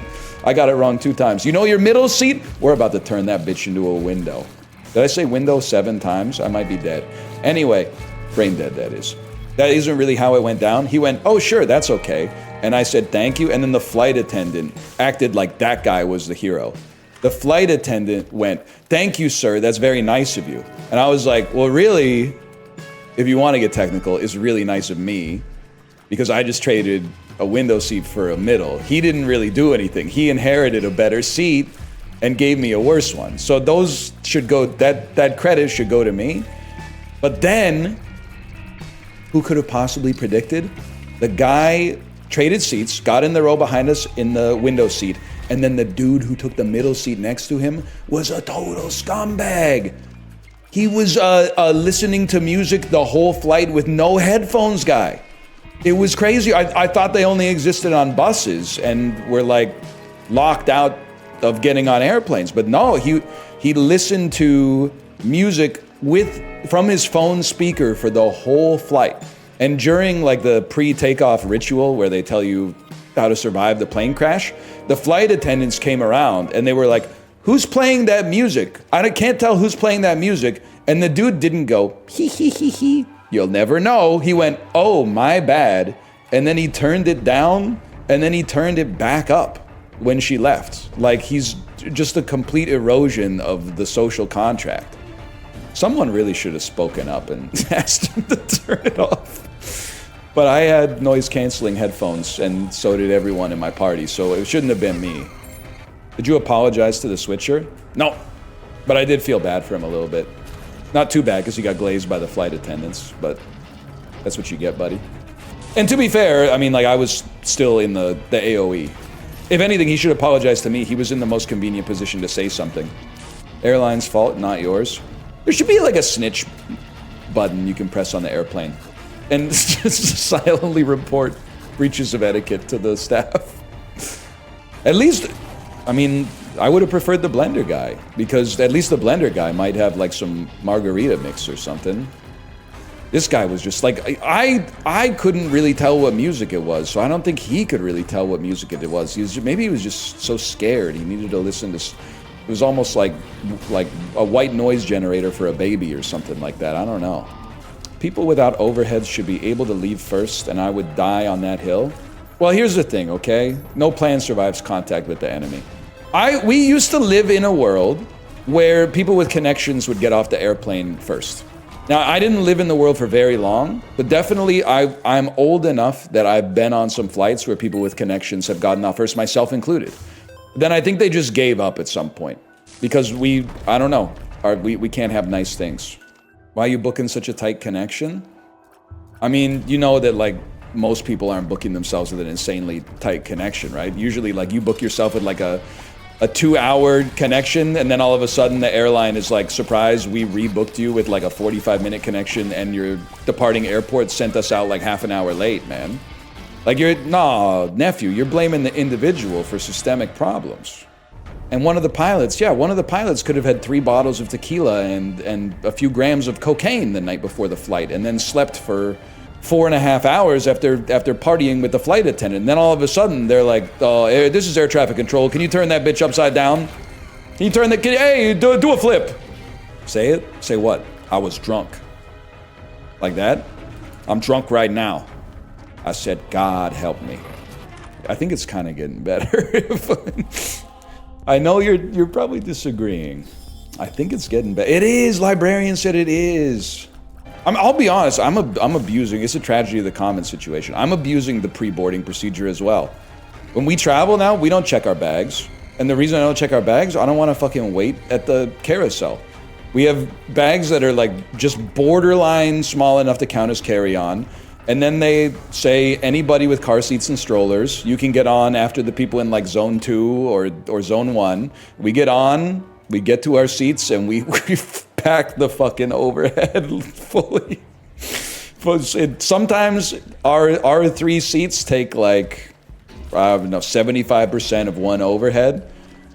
It's great, man. It's awesome. Now, one day my kid's not gonna have a stroller, and that's when I'm gonna try to close the loophole, but we usually have nothing in the overhead. Okay. Oh, it must be nice to be rich and pay for checked bags. See, I've been on the internet for a long time. I know how to turn it around on you. I mean, some of us are trying to fly as cheaply as possible, so we have to take everything on carry-on because it's $50 a bag or something like that to check them these days. Keep doing this so I can keep taking advantage of the free checked bag. But the checked bag is not an advantage. Like, I'm happy for you. I think we should exist in an equilibrium together. But like, the checked bag is not a privilege. Free is what the checked bag should cost, because it's a punishment to have to wait at the carousel for your bag. Everyone's agreeing with me, so I have nothing to spin on. W motion picture, Dark Knight. W's in chat for everybody involved in the Dark Knight. Katie Holmes, you fucked up. Katie Holmes, you could have been Rachel. Rachel, you could have been in 17 Batman, guy who's never seen the Dark Knight. You could have been Rachel in the Dark Knight. You could have been Rachel in The Dark Knight Rises. You could have been Rachel in Batman versus Superman. And you could have been Rachel in The Batman. You really fucked up. You Terrence Howard yourself. You could have been Rhodey. You could have been Rhodey. Wonder what was going on in her personal life. She was unfairly divorcing the least problematic and coolest guy that's ever existed, if I remember correctly. Something like that. She was causing emotional distress for my Mission Impossible goat or something like that. Something along those lines. Will you be watching Doomsday? I ain't that familiar with the Bible. I think that I'll be living Doomsday, right? Is that what happens if you don't get brought up with the rapture? The rapture already happened? I was thinking about that yesterday. I was driving around Vancouver, and I was like, aren't as many people here as there used to be. Just for a second, I still think there's something to the bit that's like a bunch of like zillennial-aged New Yorkers don't realize that the rapture has happened because they only know atheists. It takes, because they, and myself as well, live in a very like atheistic or agnostic left and liberal bubble. that they don't realize for like 6 months that the rapture's taken place. And then they like, I don't know, go to Long Island or something like that. And they're like, yeah, the rapture happened months ago, man. The rapture happened like 6 weeks ago. You didn't hear? No, I've been trying, I got a dumb phone. I've been trying to reduce my screen time. You didn't see Jesus fighting the demons? That doesn't happen with the rapture, bro. Jesus is, again, guy who doesn't know that much about religion.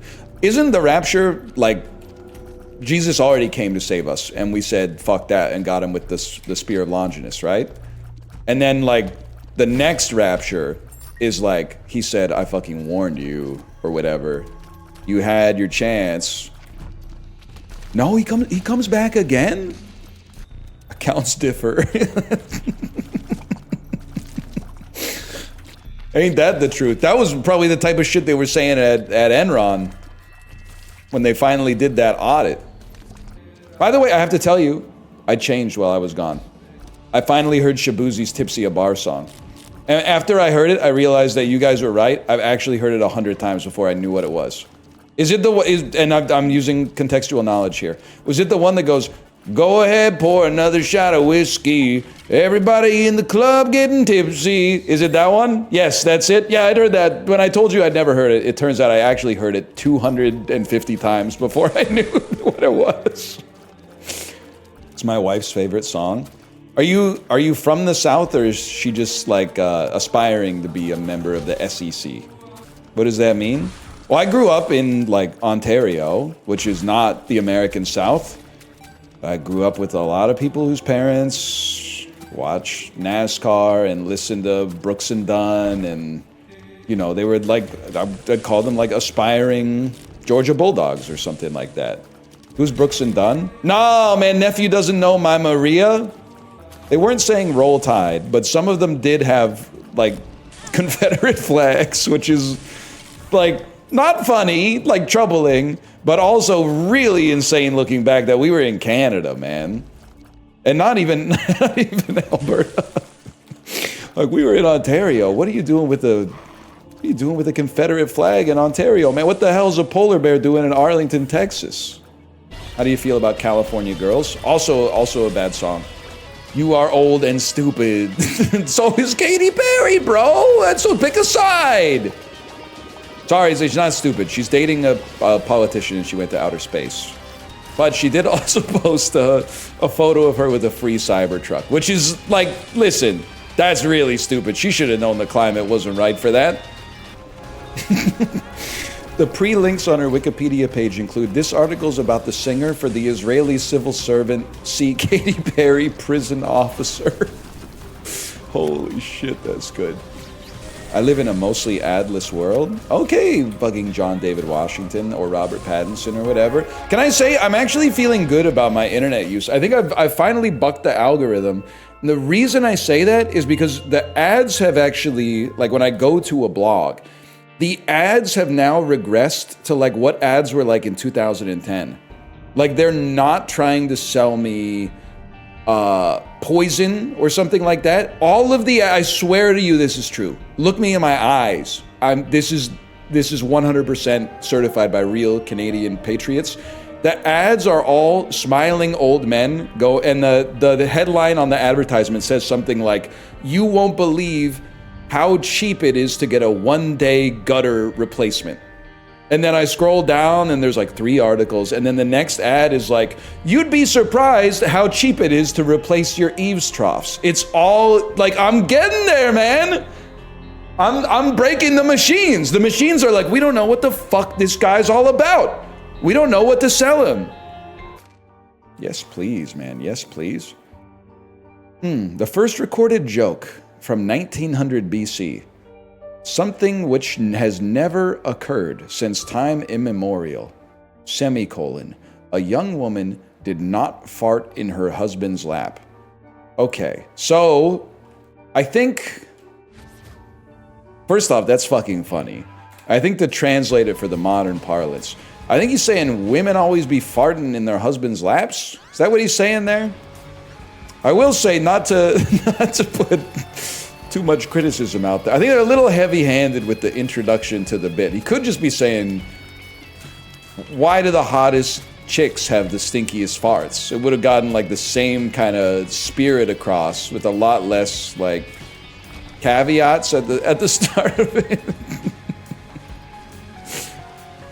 Things that never happen. A woman never farts. I imagine it's like ironic because the cavemen were like, back in the day, like they were like, if you said that, they would be like, I get it because they're farting all the time. That's so true. Wow, that's wild, man.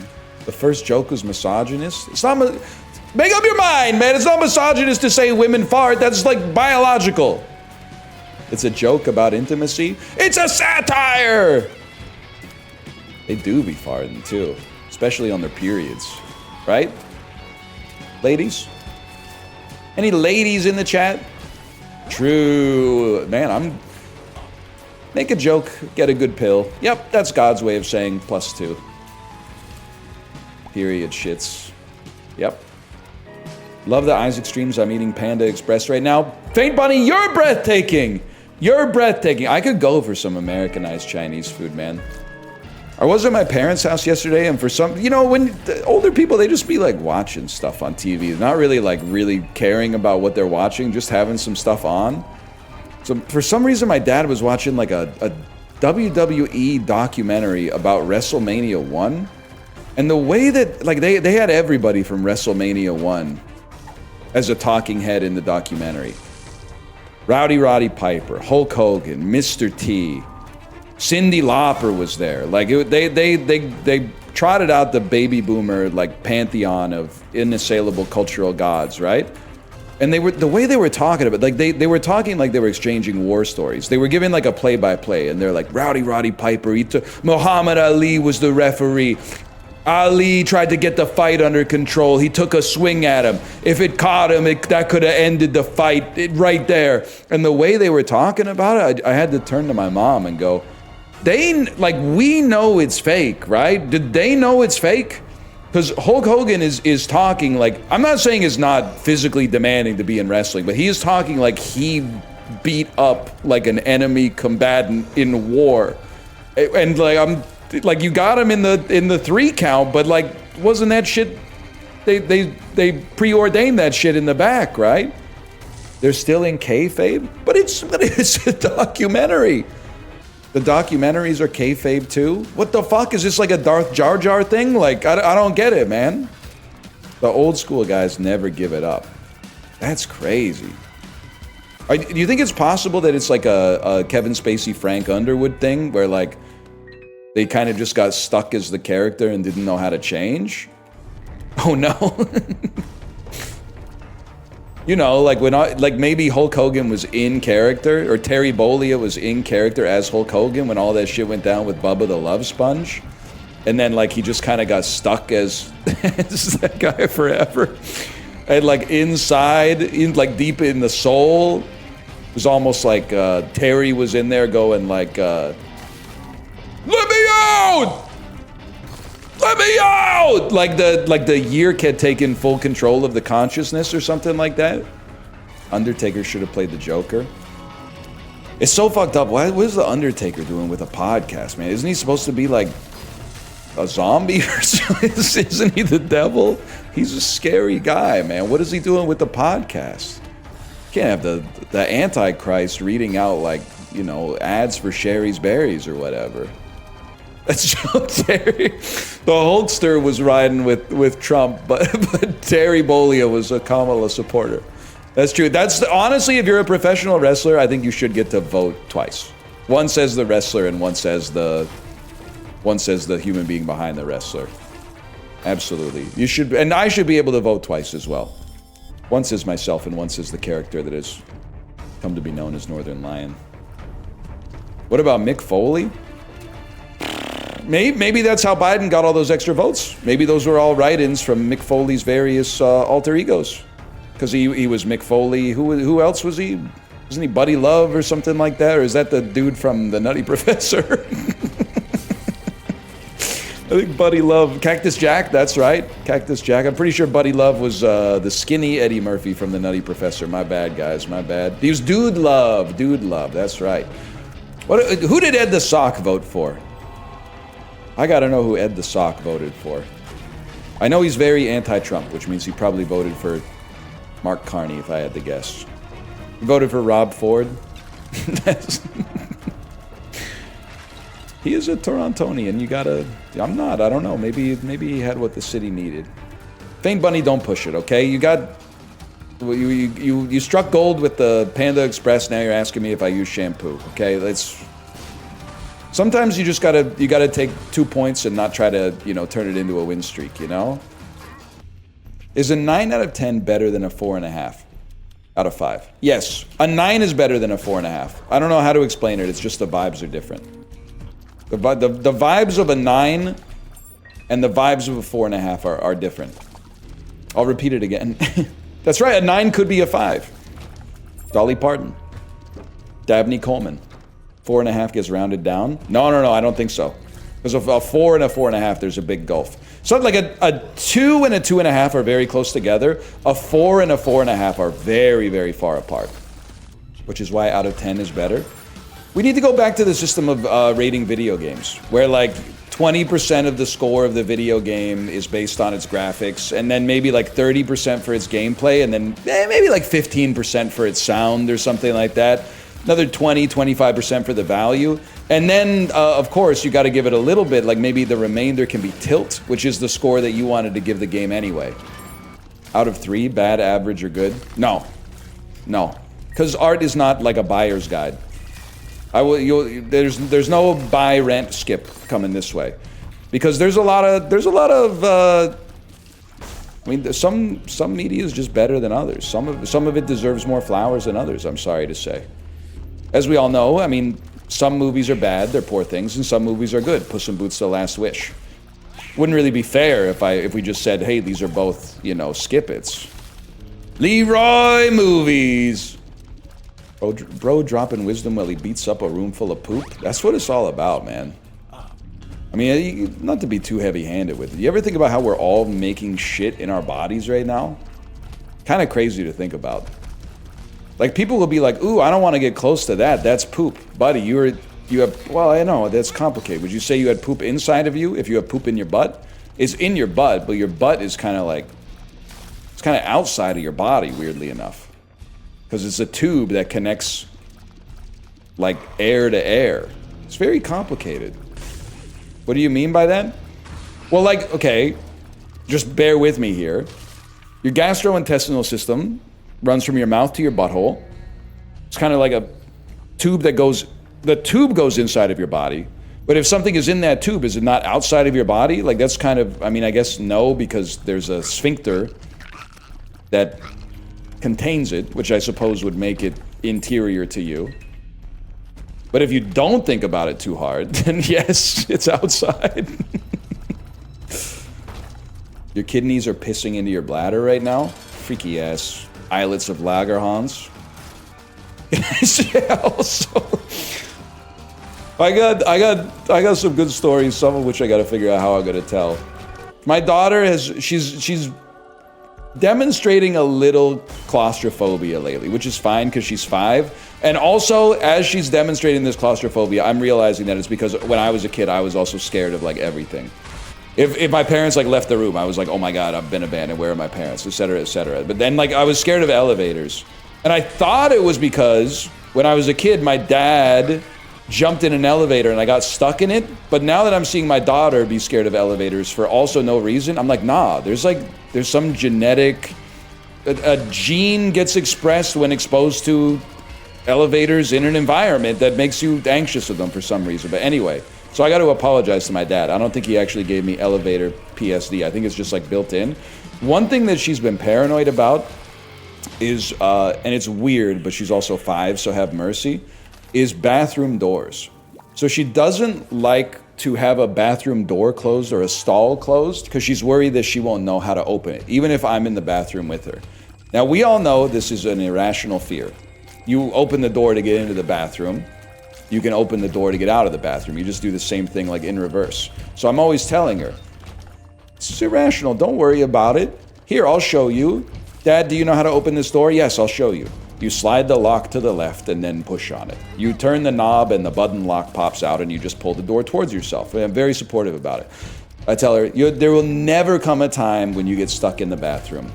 Then, we were on an airplane. She had to go pee really bad. And when I closed the bathroom door, I need my hands for this one. I closed the bathroom door like this, and the lock shot through the trim between the door and the wall.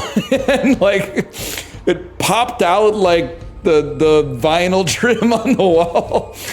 And the light in the bathroom didn't turn on. And she just peed. And then she was like, Dad, do you know how to open the door? And I was like, yeah, no problem. I got it. You just slide this to the left. And then she wiped and pulled up her pants. And then I started going like, and it wouldn't open right away. And she was like, ah! Ah! And I could hear from the other side of the wall, I heard the flight attendant go like, sir, stop pulling on the door. We'll do it. And I don't know what they did, but they were angels. In like 3 seconds, they got the door opened up. And I was like, see, no problem. It never happens. You'll never get stuck in. See, Daddy just needed a little help to open it. It's no big deal. And I was like, I can never tell her that we were actually trapped in the bathroom. Because then that's going to like confirm this fear that really is irrational, but like also happened. She sounds like she knows what she's talking about. We also like, I'm very passive aggressive, which I think is awesome. I don't really care what you think about it. I'll be passive aggressive towards you too. But oftentimes, this happens a lot in your country.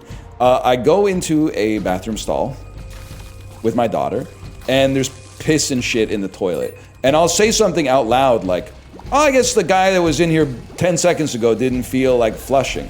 So she's taken on that habit, which owns, because I have to imagine it feels pretty bad to like not flush the toilet and leave your shit, and then like you're getting punked on by like a 5-year-old who's like, I'm basically a better person than you already.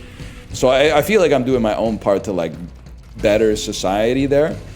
But then we had a false positive. We went into a bathroom stall, we had to wait in line, and then a stall opened up and a guy came out of it and he did not make eye contact with anybody. And we went into the stall and the toilet, like the bowl, not the seat, but the toilet was absolutely covered in shit. Like, the dude just, I don't know how to describe it except he let loose a plethora of stool into the toilet. And then my daughter went, well, I guess that guy doesn't know how to flush the toilet, huh, Dad? Like, definitely still within earshot of this guy. And then I was like, yeah, honey, I guess that's right. And then I looked at the toilet, like the tank of the toilet. I swear to God, there were like 100 wires coming out of it. And like an exposed battery like hanging off of the wires. Like someone had tried to like hot wire the toilet or something but hadn't figured out how to. It was like an auto flushing toilet, but it was like I had no idea what was going on. Oh, I was like, I felt bad for the guy because I was like, maybe the guy just really had to take a shit, and then when he sat down, he was like, oh fuck, I've already started like the process, but the toilet is like, the toilet's been hacked or something. Like it was so fucked up. So I went, oh, I don't know, maybe the toilet's broken. Maybe he couldn't flush it. I tried to help him like save a little bit of face or something. Oh man. So did you figure out how to flush it? No, as soon as we went into the stall, I went, like this whole thing took probably like 2 minutes, or sorry, not 2 minutes, like 2 seconds. And I just walked out and said, we'll use the next stall. I will say also, we were on a cruise. We were on a cruise with some other families that my daughter is friends with their kids. And I owe you guys, because I got clouded the fuck up. I've been recognized before, but getting recognized with like family friends on a cruise in the open fucking ocean. I'm having a conversation with the guy and then someone goes, excuse me, I've been watching your stuff forever. I just wanted to say like, thank you. Can we get a quick picture? Thank you for that. You've done me a great service. You know who you are. Did you show them the coin flip app? Did they ask for your famous Denzel impression? You want to hear Denzel? No, you've heard enough Denzel, man. If you want to hear Denzel, you're going to have to pull up some Jamie Foxx clips.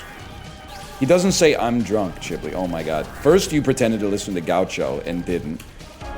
Then, you're not even doing the right line from Flight, man. I'm drunk right now. Yeah, that's better. I was drunk. Out, out, brief candle. It's uncanny. It's horrible. It's gonna get better. It's gonna get better. He's actually getting better at it. Yes, VIP Daniel would not lie to me. That's about all I got. I forgot what I was talking about. That door shit was real, though. God help us if we ever get stuck in an elevator. A lot of parenting is just lying to your kid and saying that shit never happens, when really it happens incredibly rarely. Crazy thing is when you're like, the way you deal with like an adult's anxiety is very different than the way you deal with a child's anxiety. Like if I was on an airplane with my friend and they went, I'm worried about getting stuck in the bathroom, I'd be like, you should be worried about this bitch exploding, man. This is a fucking Boeing and the government's been shut down for like 8 weeks. The air traffic controllers are working 16-hour shifts without pay, brother. Like, we're all gonna fucking die. But you can't say that to a 5-year-old, because then they'll get scared of the airplane crashing. Is the government still closed? I don't know. They were working it out. Nah, we're chilling now. That's good to hear. You guys were acting a little crazy down there. Still are? Nah. Cut that loud mess out or what. Or maybe like amp it up. I don't know. What do you think, guys? What do you think? Amp it up. Let's break it down. They need Lucio in the government right now. They need Lucio in the House of Representatives, man. You know what's crazy? I was kind of ignorant of a lot of the news from the week.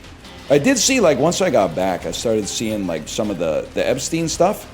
It's kind of mind-boggling, right? That people were still emailing the dude for, like, meaningless vacation advice after he'd been accused of sex trafficking minors. Like, I hope this never comes to fruition, but if I find out anyone in my circle is involved in an international sex trafficking ring, I'm not emailing them and going like, hey, you got any restaurant tips? I'm going to Dubai next month. Like, that's fucking insane, man. What are you talking about?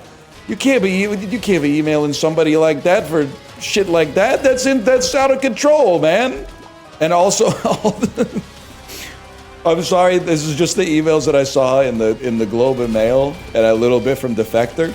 Why is everyone talking about how smart Jeffrey Epstein was? Have you seen any of the replies in his fucking emails? Like, all the quotes about him from people that had met him were like, he possessed an intellect that we've never seen in our entire... like, the head of the World Bank was like, he had a mind for economics I've never seen before. And then all his emails are like, maybe a fatter ass, space, question mark, sent from my iPad. Like, it's insane. We think you are smart and you're a shitposting streamer. If you saw my emails, though, you would be like, damn, this he's got capitalization, punctuation, not too many M dashes, so they think that I use like ChatGPT to do it, just enough M dashes, so if they called me on it, I'd be like, I've been doing these M dashes since before ChatGPT was a glimmer in Sam Altman-Fried's eyes, okay? And I do not use Grammarly, because I choose what the words are. The dictionary doesn't choose what the words are. I choose what the words are. A lot of people earlier, I said immiserate. They said immiserate isn't a word. Then why do you know what the fuck it means, buddy? Then why do you know what the fuck it means? Nominative determinists be like, okay, how the hell do you explain Rip Van Winkle then? So the glycogen is going crazy. The Cuervo Gold. The fine Colombian. Make tonight a wonderful thing. Still off the CZ. I'm off everything, man. I'm just getting back on the sparkling water. When I was gone, no place had sparkling water. I had to start drinking unsweetened Fuse iced tea. All of a sudden started understanding why people are drinking so many corn syrup laden sodas, man. Don't you know the CO2 in sparkling water is bad for your teeth? I ain't that worried about my teeth. I just don't want to like get dementia or whatever. Ideally, like eventually it's probably guaranteed if you live long enough. But like as long as possible, delaying it would be nice. The Diet Coke won't do it to you? Damn, bro's talking about the diet of worms, doesn't realize Worm Zero came out ages ago. That's what you sound like right now. You're talking about the diet of worms. I always get, sorry Chad, I need your help here. Another religious question. I always get the diet of worms confused with the Council of Nicaea. It's the Council of Nicaea that's like, are the Father, the Son, and the Holy Ghost all different fellas, or is it just different aspects of one fella, right? Which one's the diet of worms? Diet of worms was Martin Luther. No wonder dude was so pressed. He's probably just hungry. Yesterday at work, I thought Joan of Arc was Noah's wife. Damn, that's fucking, so I don't believe that happened, but that's fucking believable, and that's great. It's so great, I feel like somebody's already come up with it. Not like a comedian, but I bet like that situation has happened somewhere. You ever think about how hard that was though? Dude was so pressed, he nailed some shit to the church door. That is kind of crazy. He changed history just by writing a letter to the editor. That doesn't happen all that often. You got to give it up for Martin Luther. Even if like his ideology is like the reason that to this day I get like made fun of for going on vacation. They're like, you should be working instead. Why? Because that dude was so hungry. He got pissed off at the Catholic Church or whatever. Whatever. Words are powerful. We all got our own crosses to bear. Dude, I forgot. We had a momentous couple of days. Because of my saga of like, well, I mean, long story short, I had impacted earwax. I went to the audiologist and got the earwax taken out. But then because of that, Kate bought like an ear cleaning device on Amazon. So it's like a Chinese ear stick with a light and a camera on the end of it. So you can stick it in your ear and get the earwax out. And she was pulling the earwax out of my ear, and I was like, this is awesome. I was pulling the earwax out of her ear, and I was like, whoa, this is crazy, man. One thing that'll surprise you, I don't know if you're the same type of beast as me, I knew my ears were hairy. I did not know that inside it's actually so fucking disgusting in there. I think I have 10,000 hairs inside of my ear canal. It's so fucking gross, man. If you've never seen your ear up close, like in the canal, my advice to you is do not. Like, I'm a different kind of fella. I got over it pretty quick, but I know a lot of you are still like, oh, they said moist. Can you not say moist? Like, oh, don't eat Doritos directly into the microphone. I've self-diagnosed myself with misophonia, which actually sounds like some shit you would get at a bad Japanese restaurant. Doesn't sound like a real medical condition. Sounds like you went to a bad sushi spot, man. The hairs protect your ears. I just put a little bit of Nair on the stick and then went to bed. No! Touch some velvet then? Nah, it feels gross. That's a step too far. Velvet feels really gross. You're crazy for that one. What? It doesn't feel good. Velvet feels really gross. It just feels smooth. Maybe I'm thinking of suede. Either suede or velvet, I really do not like the touch of. Which is normal. It's a very normal thing that normal people have. That's copium. What about a peach? Don't mind a peach too much. But if it got any peachier, I might start to have an issue. But don't, listen, I'm gonna turn it back around on you because that's what I do. Don't get on my case about this shit, brother. Like, you're not the reason that the most popular genre of video on YouTube is like, American guy explains a Japanese convenience store. So when you get in there, you're like, oh, I already know everything about this place. Here's where the snacks are. They keep the cold drinks in the refrigerator. Just here's where the microwave is. I get it. My mom was asking me, like, she was like, why are these kind of videos popular? And I was like, well, you know, you may have never considered this, but people, they like, first off, they like Japan. Secondly, they like to be very prepared for situations that they may or may not find themselves in, but aspire to find themselves in one day. Secondly, there's like the crinkling of the bag. Some people like, there's the, it's like very calm noises. They like the sound of like pressing the button on the microwave. The microwave goes open. The clink of the glass when you, the glass plate in the microwave when you put the food in the microwave. The sound of the door closing, then the beep, beep, beep.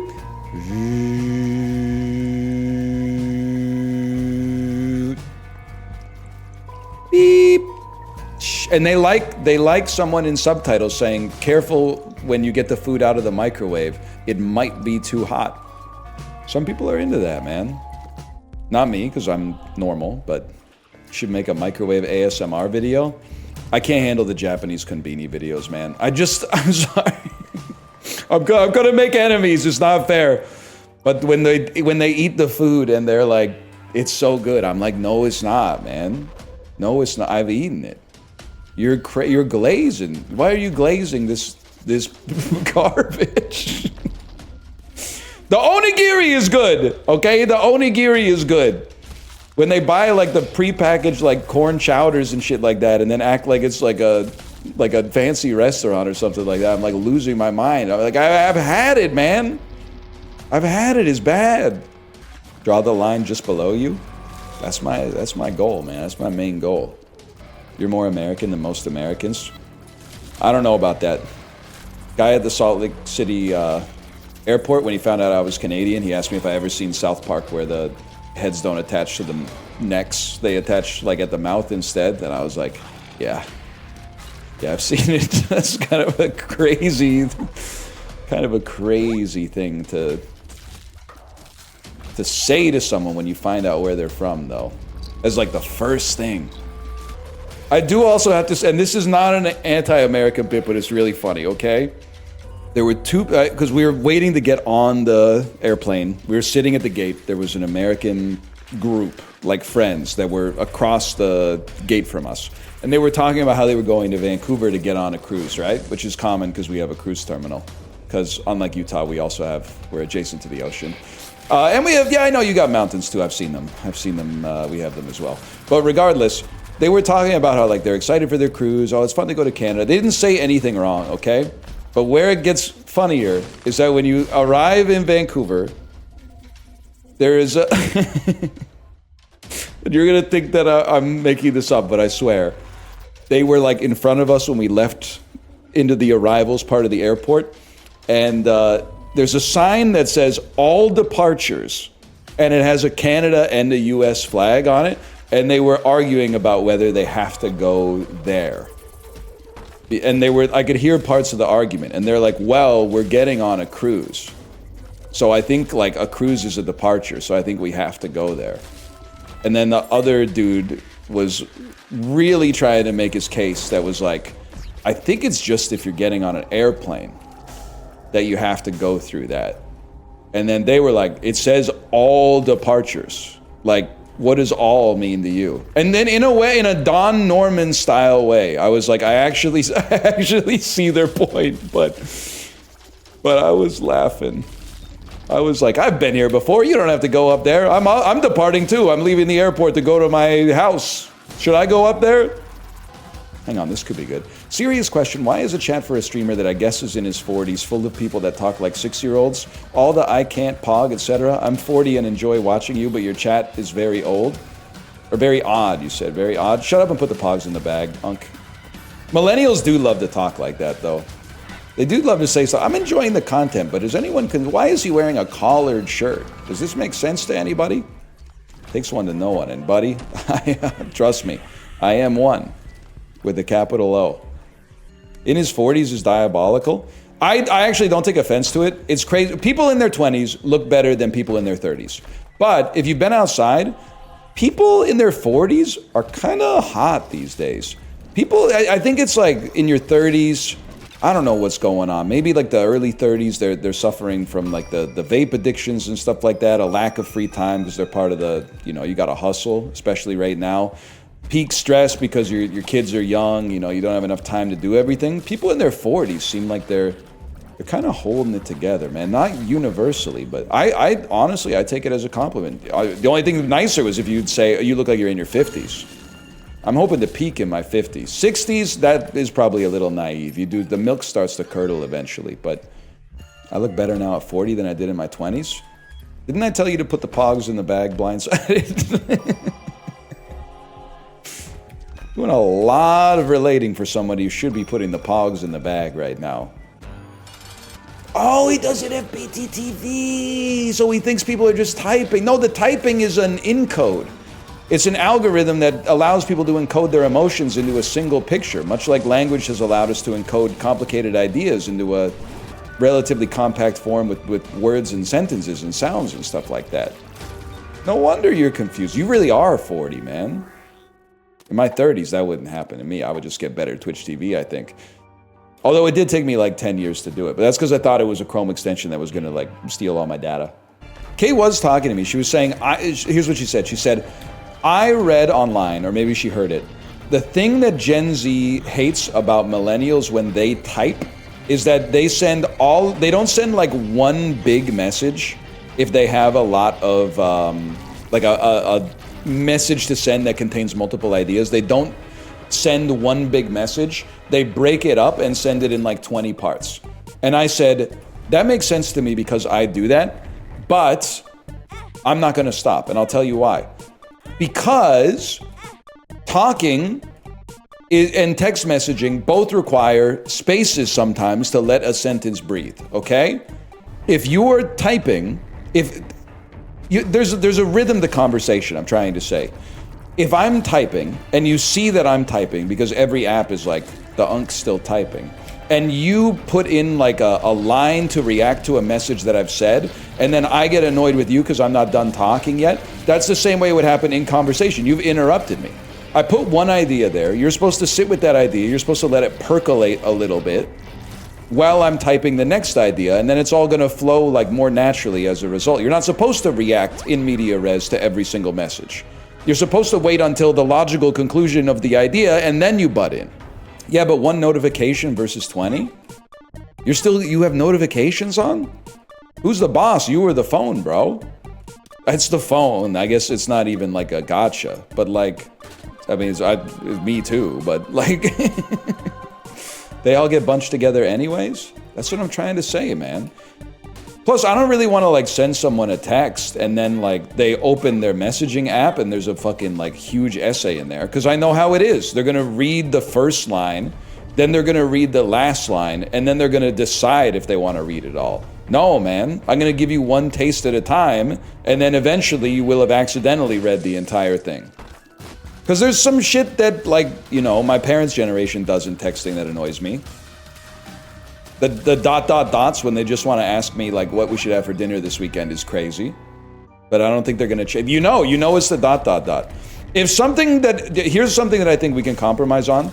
Something that I find annoying in myself when I text, especially if it's someone that I'm not close to, is ending every sentence with a capital LOL.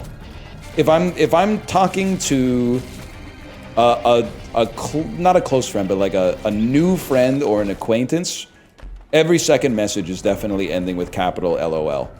But I also look at the LOL as kind of like, that's the old version of saying like over.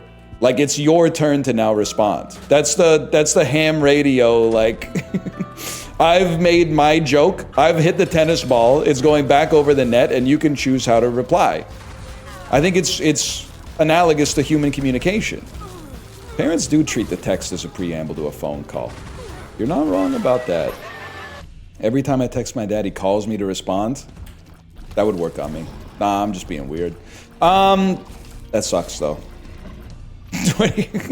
Don't go question mark it. I've been trying to work that would work on me into conversation. I don't, and you might say, what trends with Gen Z kind of annoy you?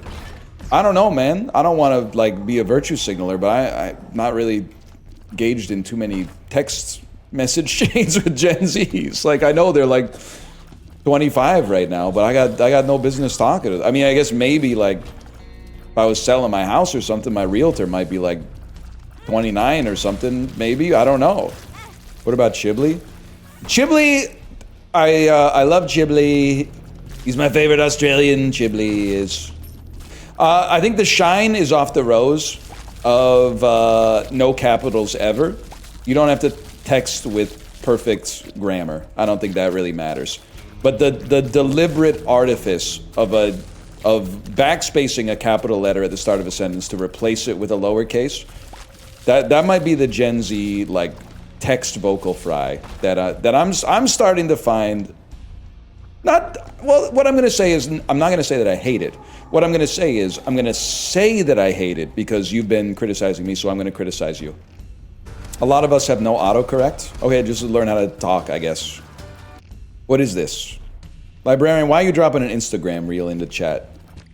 If this isn't King Botch, but that backflip though, I'm going to freak the fuck out. I'm going to lose my fucking mind. How it feels to text in all lowercase as a grown adult 30 years old.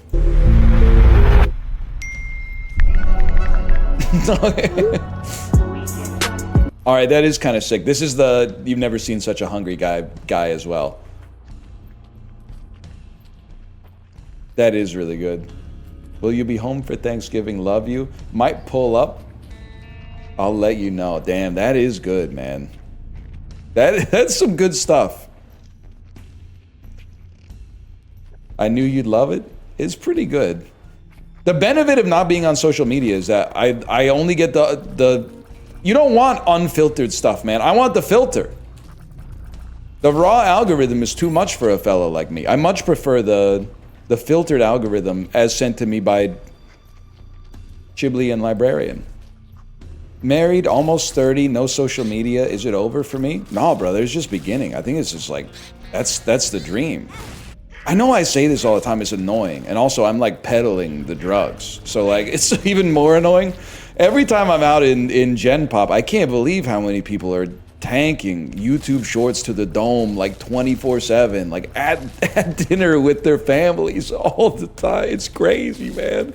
People on the cruise buying the cruise Wi-Fi to watch reels at dinner on vacation with their kids. Like, it's what's going on, man? What are you doing?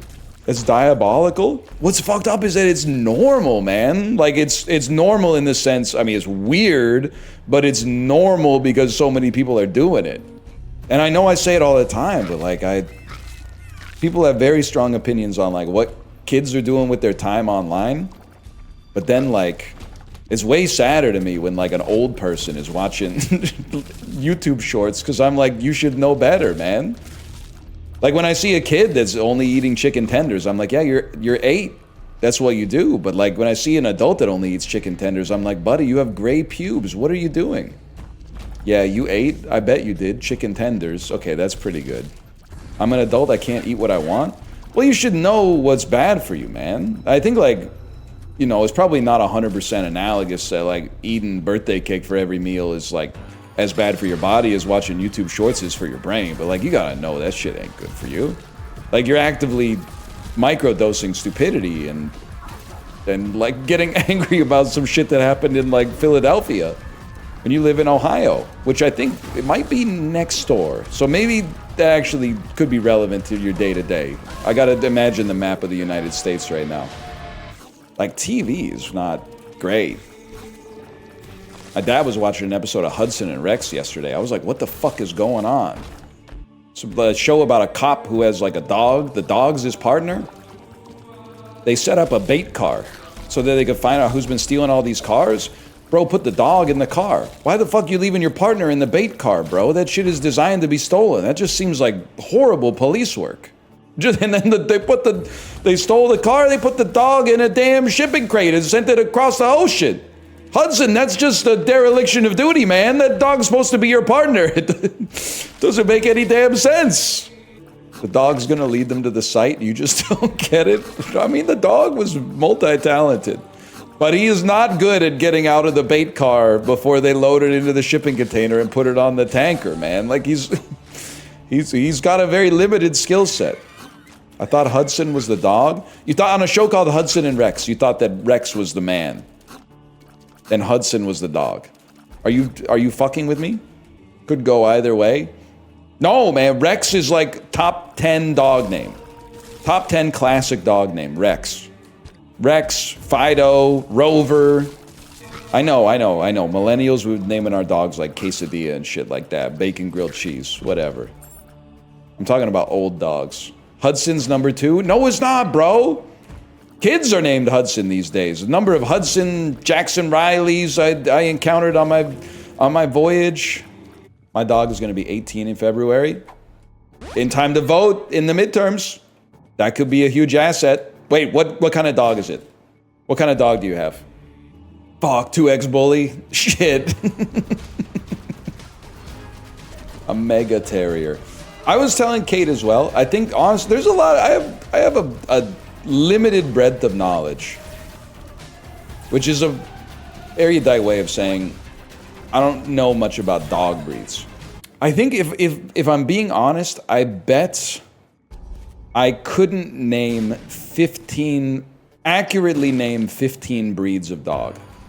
And I 100% believe that. There's some obvious ones. I know a German Shepherd. I know Shiba Inu. I know a Golden Retriever. Pug is an easy one. Poodles are tricky. Sometimes the poodle surprises you. Sometimes you're like, you see a dog that's like dyed pink and like furry, and you're like, that's a poodle. But sometimes you're like, damn, that's like a stealth poodle. I didn't know that was a poodle.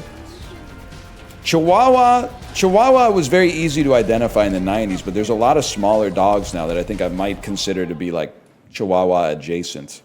I think I could probably get Pomeranian. I could get a Greyhound, I think, as well, but then after that, Corgi, yes, Corgi I could get. After that, it's getting pretty tough, though.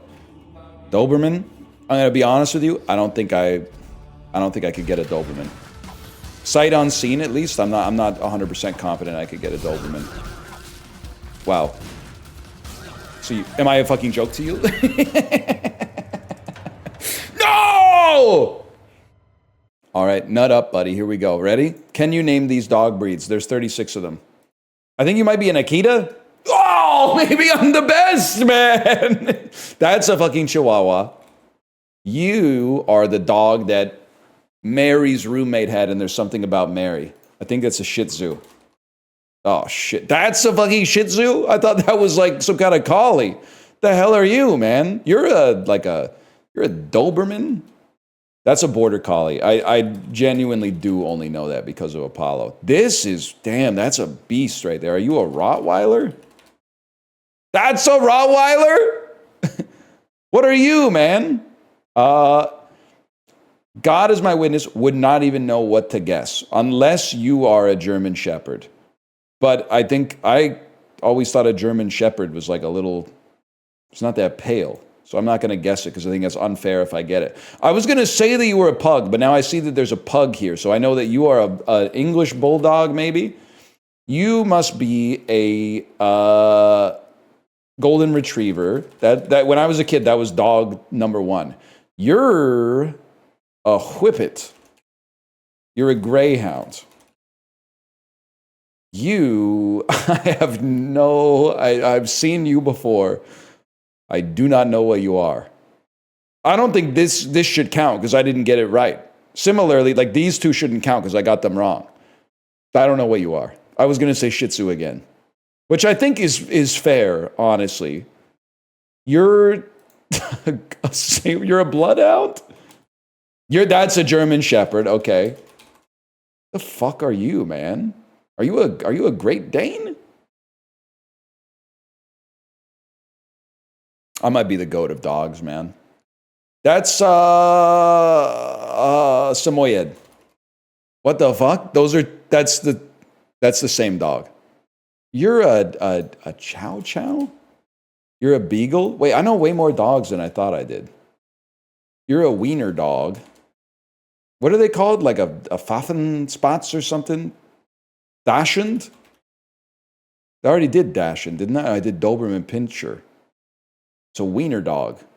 Wiener dog. I think that you are a Opso?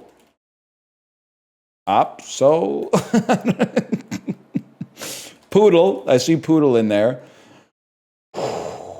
You must be some kind of terrier. You're maybe like a Scottish terrier. Never mind. That's just a dog. I don't know what to tell you on that. There's no disrespect. Could you be like a chocolate lab? People are always talking about chocolate labs. I don't know what you are. I've seen you before. I don't know what you are. I don't know what you are. What's the dog that the fur kind of looks like fried chicken? Cocker Spaniel? Nope. All right. Pekingese? Pyrenees? Pekingese? Ah! Holy shit, that's a crazy pull. Dalmatian. We get those. You are a husky. You are a Pomeranian. IMO, cutest dog. They're yappy. I don't give a fuck. I don't own a dog. They're cute. This is a corgi. Time?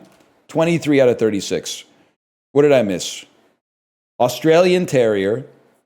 We beat the average on dogs, bro? We fucking beat the average on dogs? Irish setter, Old English sheepdog, a point Lhasa Apso. This looks like we took a photo of 20 people after we told them they're beautiful. We took a photo of 20 people after we told them they're breathtaking. Shut up. Name 10 in 30 fruit. You really got to ask yourself what kind of beast is going to Sporkle and being like, that's an apple. That's a very interesting individual to me. You? All right, let's send it. Give me a random picture box.